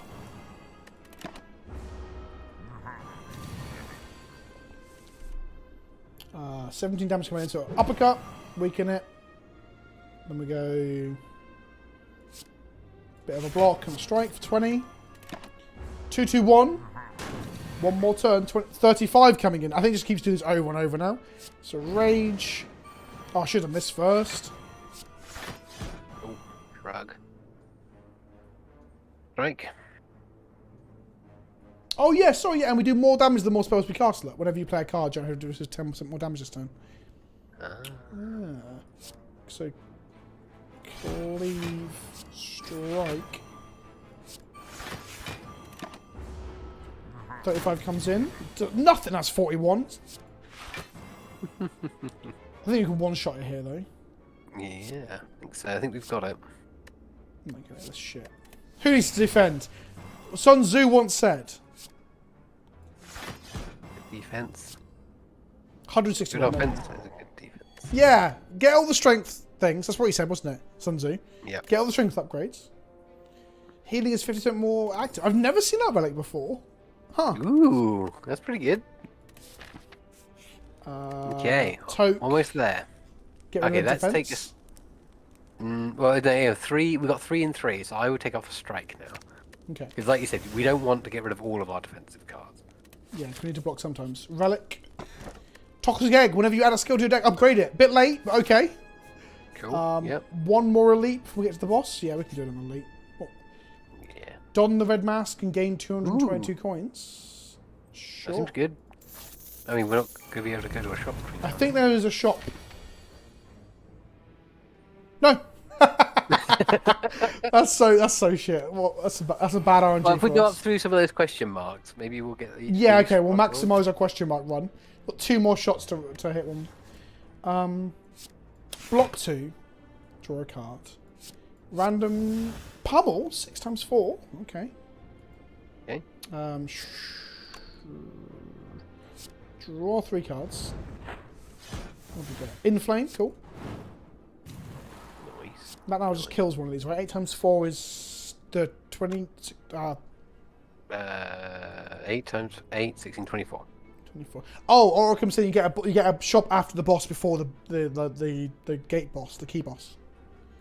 Okay. So these, by the way, when they're half health and it goes to their turn again, they do like 30 odd damage. They're like really high damage. So we're gonna kill one of them.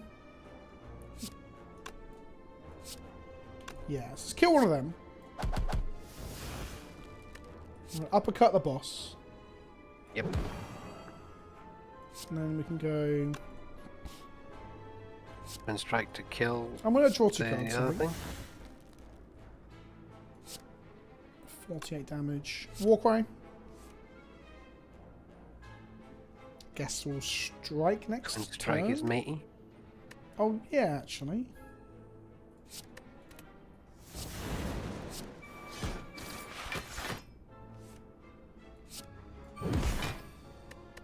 Okay. Okay, it's not the worst thing in the world. No. Upgrades. I guess we just fire stuff now. Oh, why? Yeah. No. Yeah, don't want to heal, but It's not the worst. Now we should be able to kill him, hopefully. 23 times 4. liver break. Oh, yeah. 41 times 3. Boom. Whenever you play 10 cards, draw 1 card. Cool. Okay, cool. Pummel's not terrible. 2 damage 4 times. No, that's fine. Right, shop. Oh, we receive 2 madness, lose 11 HP. That's reduced the cost of a random card in your hand for 0 this combat. Become cursed. You get cursed. Heal 23. Don't need that. Or retrace and lose 5 HP. So I guess the madnesses doesn't hurt. Well, Just- it hurts for 11 HP. Yeah.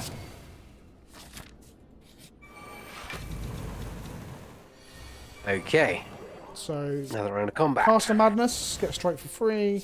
Infernal blade. Get a perfected strike for free. This is 18. 18. Get this guy dead. Draw a card. And then bash this guy, kill him. Nice. We won't limit break yet, it's a bit of a waste. I should have raged them for the knife. Oh yeah, letter opener. And then 12 coming in. Offering. Armament. Madness. Which is uppercut to 0. That's pretty good. They've still got artifact. They've got rid of that. And then we can go heavy blade. Just fucking one-shot him. That's really satisfying. We don't need that. That's just silly. Shot.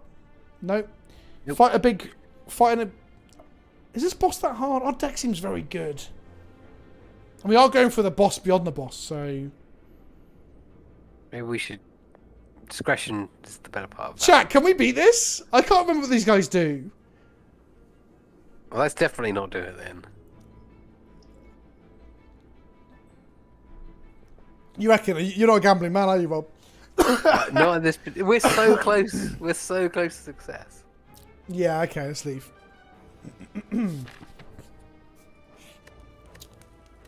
Chat will like do it with a delay. Fuck. What are we removing then?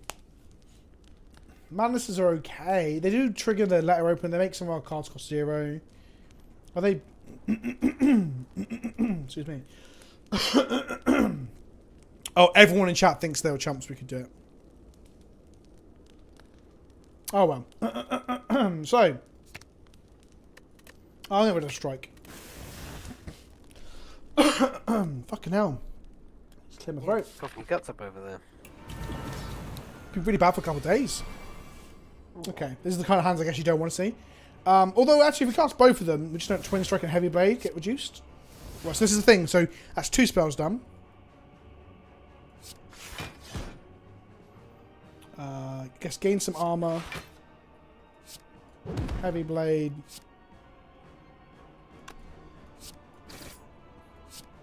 So next turn we can only cast up to 12, so we can cast another 5. Jesus Christ. Trying to clear my throat, chat. God damn. Okay, 9 times 3.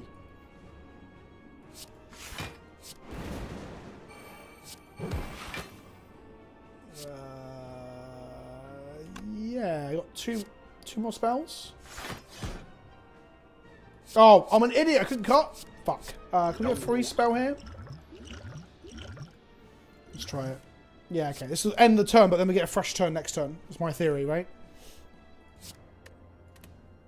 Yes, it ends our turn now. Yeah, sure. Yeah. Take 11 times 3. Is this one of the bosses that heals halfway through? Oh, my webcam just died. That's interesting. I'm not on a battery though. Oh, did I unplug it with my foot? 1 second, chat. Let me replug my webcam back in. Is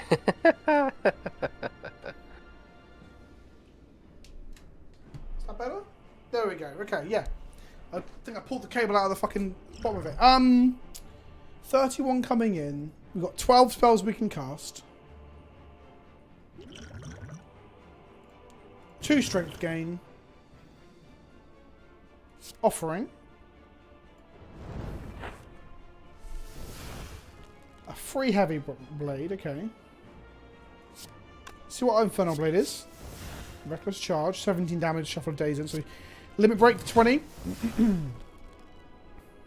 He heals up at half health, right. So Rob, this guy's going to re-heal at the half health. Right, okay. If we hit him really hard, though, he doesn't heal the whole way, chat? Is that right? So Thanks, Mike. Near this half shit, health, and then hit him really hard, then he gains back like 50%, I think it is. Right.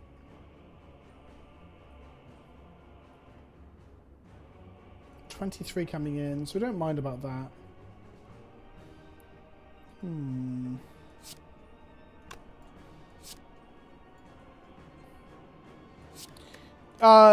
Jay Paul, we might go back to that. I haven't decided what I'm doing with streaming yet, so maybe we'll go back to Twitter, to Twitch with a 2 in, or maybe I better make it better. I've got to figure out what the fuck I'm doing with streaming. So upgrade, reckless charge, that gives us 6 more spells to go. We'll just twat him 3 times and see where we're at. We might actually insta-gib him. It's not far off, is it? Is he vulnerable? He is. That's 111 damage from Heavy Blade. Okay. That's ludicrous. Okay, so upgrade. Okay, can we push to 300? That's the question. Oh, no, we're not going to be able to, because we haven't got the mana for it. Okay, Heavy Blade.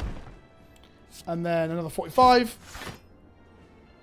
And then end the turn. And then he'll heal. Oh, no, we can shot him. Oh, we didn't draw another Heavy Blade. Fuck! So... no damage coming in, so we don't have to block. So we don't have to shrug it off. We can do 27 times 4? 40 times 4. Okay, he's not healing. So that boss is actually really hard, Rob, normally. We have got such a shit hot deck. Because like against the robot and the rogue, it just absolutely fucking shuts you down. Because those ones encourage you to... like the rogue, one of their mechanics, one of their builds is you get shivs. So you cast like a 1 mana spell and it puts 4 0 cost 4 damage spells into your hand. And you throw loads of shivs and you get like triggers for throwing spells or applying poison and stuff. But that guy's like, nah, fuck yeah, you can only do like 12 spells. Okay, so now we see the heart of the Spire. We do a lot of damage to it, which is the thing. And then you normally collapse it if you haven't got the 3 key parts. But now we get to go and do one more boss. And I've done it a couple times and never completed. Very exciting. Yes, the ending. The ending. Right, so we get to It's rest. like that big white luminous thing at the end of Hollow Knight. Maybe. I've never finished Hollow Knight. I'm sorry, chat, if I think my stream frame rate is actually low. I think it's not set up for capturing the game. I think it's set up for capturing desktop. So we're going to remove something, right? What shit? Or do we just upgrade offerings for always a draw 5? Or it's upgrade offering, yeah. That could be the thing. Yeah, it's upgrade offering or... so it's draw 5. Drawing 5 cards is pretty good. Yeah, not gonna lie. Okay, and then shop. Right, so what can we buy? Right, we don't have any powers. Oh, limit break we should have upgraded. Fuck. Oh no, it's only drinks to ammo 1 mana, it's not. But if you play a power attack and skill on the same turn, remove debuff, that's really good, but we only have like 1 power, I think. Start each combat with additional energy for the first turn. We need to spend all our gold here, so let's just do it. This is quite good. Draw 4 cards for 0. Ooh. Yes. So Lantern and this. 332 cards left. I guess we go for that, because it's pretty good. Another one of these. Yeah, it was good to get rid of curses and shit, wasn't it? It was, yeah. And then potions, I guess, because it's the very last fight. Okay, we're going to use everything. All the tools in the toolbox.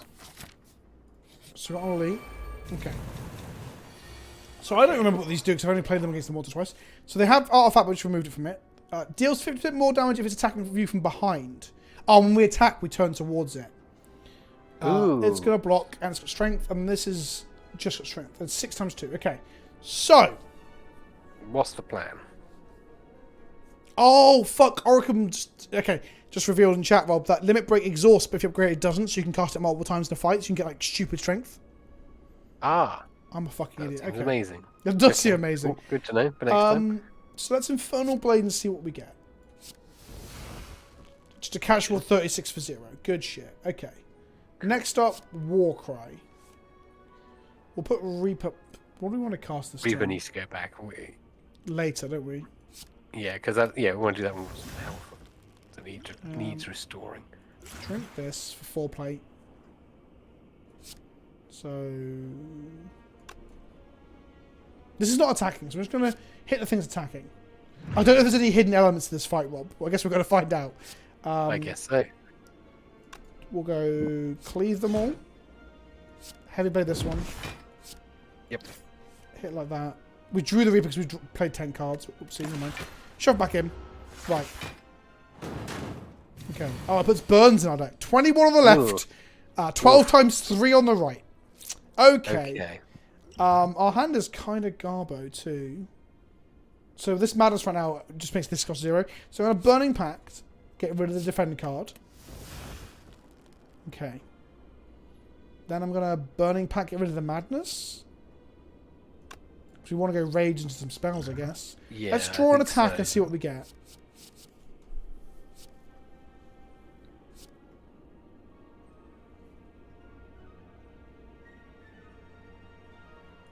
Let's get a Clash. Okay, so Burning Pact. Get rid of the Madness. We drew a fucking... Oh, the curse stops the Clash being played. Because like, oh, we can definitely play all these skills. Okay, so Rage is free. And then... Master Strategy is free, but it's a one-time thing. So would you go Inflame and upgrade? Oh, I really want to beat this one, so I'm really overthinking it now. It's okay. Okay, what can we do? Right. So I want to see what we... I think we need to do something about the attacks that are coming in. So we do need to actually defend ourselves somewhat. So only 36 plus 21. It's only almost all of our health. Okay, yeah. I'm going to draw 4 cards.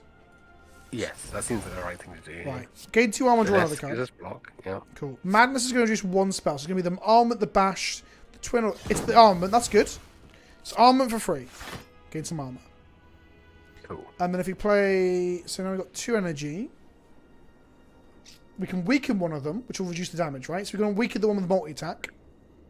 Anyway, 12 times 3. Yeah, it's more than 21, yeah. Yes, 36, isn't it? Yes. So it's actually now it's only 19. There's still another fight after this. Oh, great. And then this just gets us some armor. 17. Oh, goodness gracious me. 55 on the left. Okay. Oh, fuck. So we just turn to fight it and kill it, hopefully. Yeah, I should have armored earlier, Matt. You're completely right. Okay. Armament first. Upgrading everything. Bludgeon now costs 3 because I've cast it once. The motherfucker.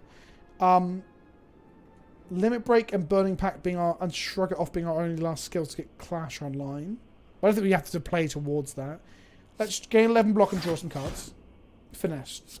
Let's go 2 armor, draw some cards. Let's... If we Limit Break, it's 14... We can insta-kill that right-hand side. 55 coming in is a bit annoying, though. Oh, if we insta-kill that, we automatically turn to shield. Okay. So I guess I kill the shield, then. Spear, sorry. Turn, reduce damage. Gain an XP. Okay. Rage.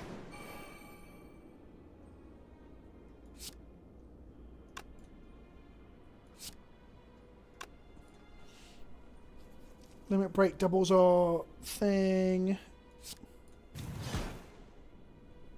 And then we can go bash it to make it vulnerable. 36 armor right now, it's in 37, so we're fine there. Yeah. So we bash it for the vulnerable, there we go. And then we're going to go... Burning Blade, drop the Clash. But then we have no energy left. If we Burning Pact, dropping... anything and don't draw any more skills, we can maybe Clash. That's a potential, but I think we're better off just hitting them for 33. Yeah, there we go. And then Whirlwind gets some more armor.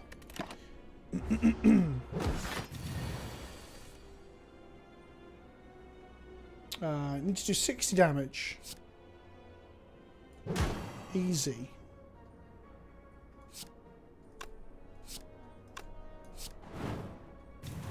I should have Reaper to heal. That was stupid. Also, our vulnerable state damages them more. I love Flame Barrier, but it's not for our build. Right, here we go, Rob. What does this do? Okay. So it's going to debuff us next turn. Whenever you play a card, take 1 damage. Okay. Increase that damage by 1. It's got strength from us. Invincible. Can only lose 300 HP this turn. Oh, fucking hell. Attack, and it's weakened. Okay. That's doable. Chat. Easy. Yeah. Easy. Easy peasy. What's the worst that could happen? So Rage. for free. Take 1. Fucking hell. Infernal Blade.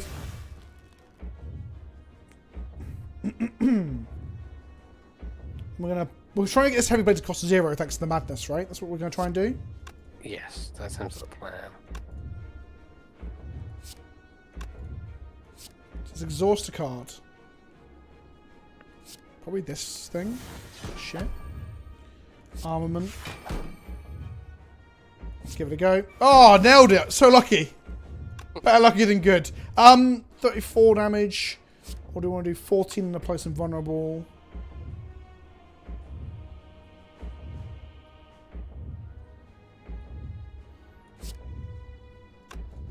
Yeah, so go like this, and then go like this. Yep. And then do this to get the armor.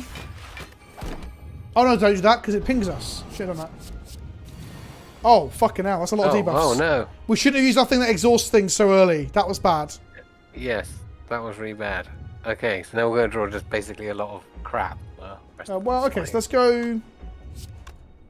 Draw 4, see what we get. 63 damage coming in. Jesus Christ. Okay. Let's put this curse back. Let's go limit break. Madness. It reduced the slime. That's very funny. And just heal up and then pass the turn and get smacked for 63? Jesus. Not ideal. Are we supposed to win this? Okay. Next turn is 7 times 12. We can't beat that. No. It would appear that way, Rob. Right, let's go. We're going to do it. I don't know how we're going to do it, but we're going to do it. So, uppercut. Okay, cart the cards. Now it's only 5 times 12. So... Armor and... Oh, we're fucking vulnerable. We're, frail, sorry. So our armor's, like, halved as well.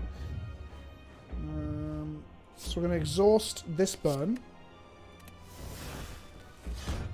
Oh, yes. We're drawing all the defense cards. Maybe we get one more turn. Defend. Defend.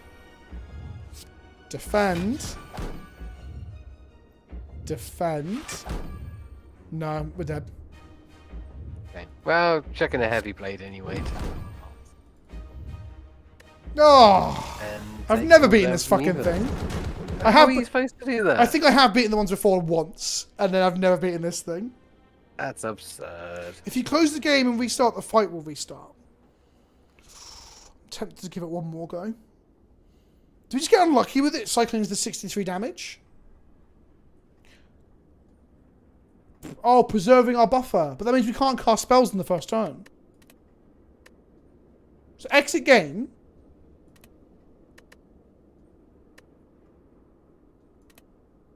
Does that work? Seems cheesy. Mm. That... Oh, you have to Alt F4. Is that what you're saying, Chase? Because that did not work. So, yeah. So we had the buffer, right? Where our first hit would have done 0 damage. But it was triggered immediately when I cast a spell and took 1 damage from its passive.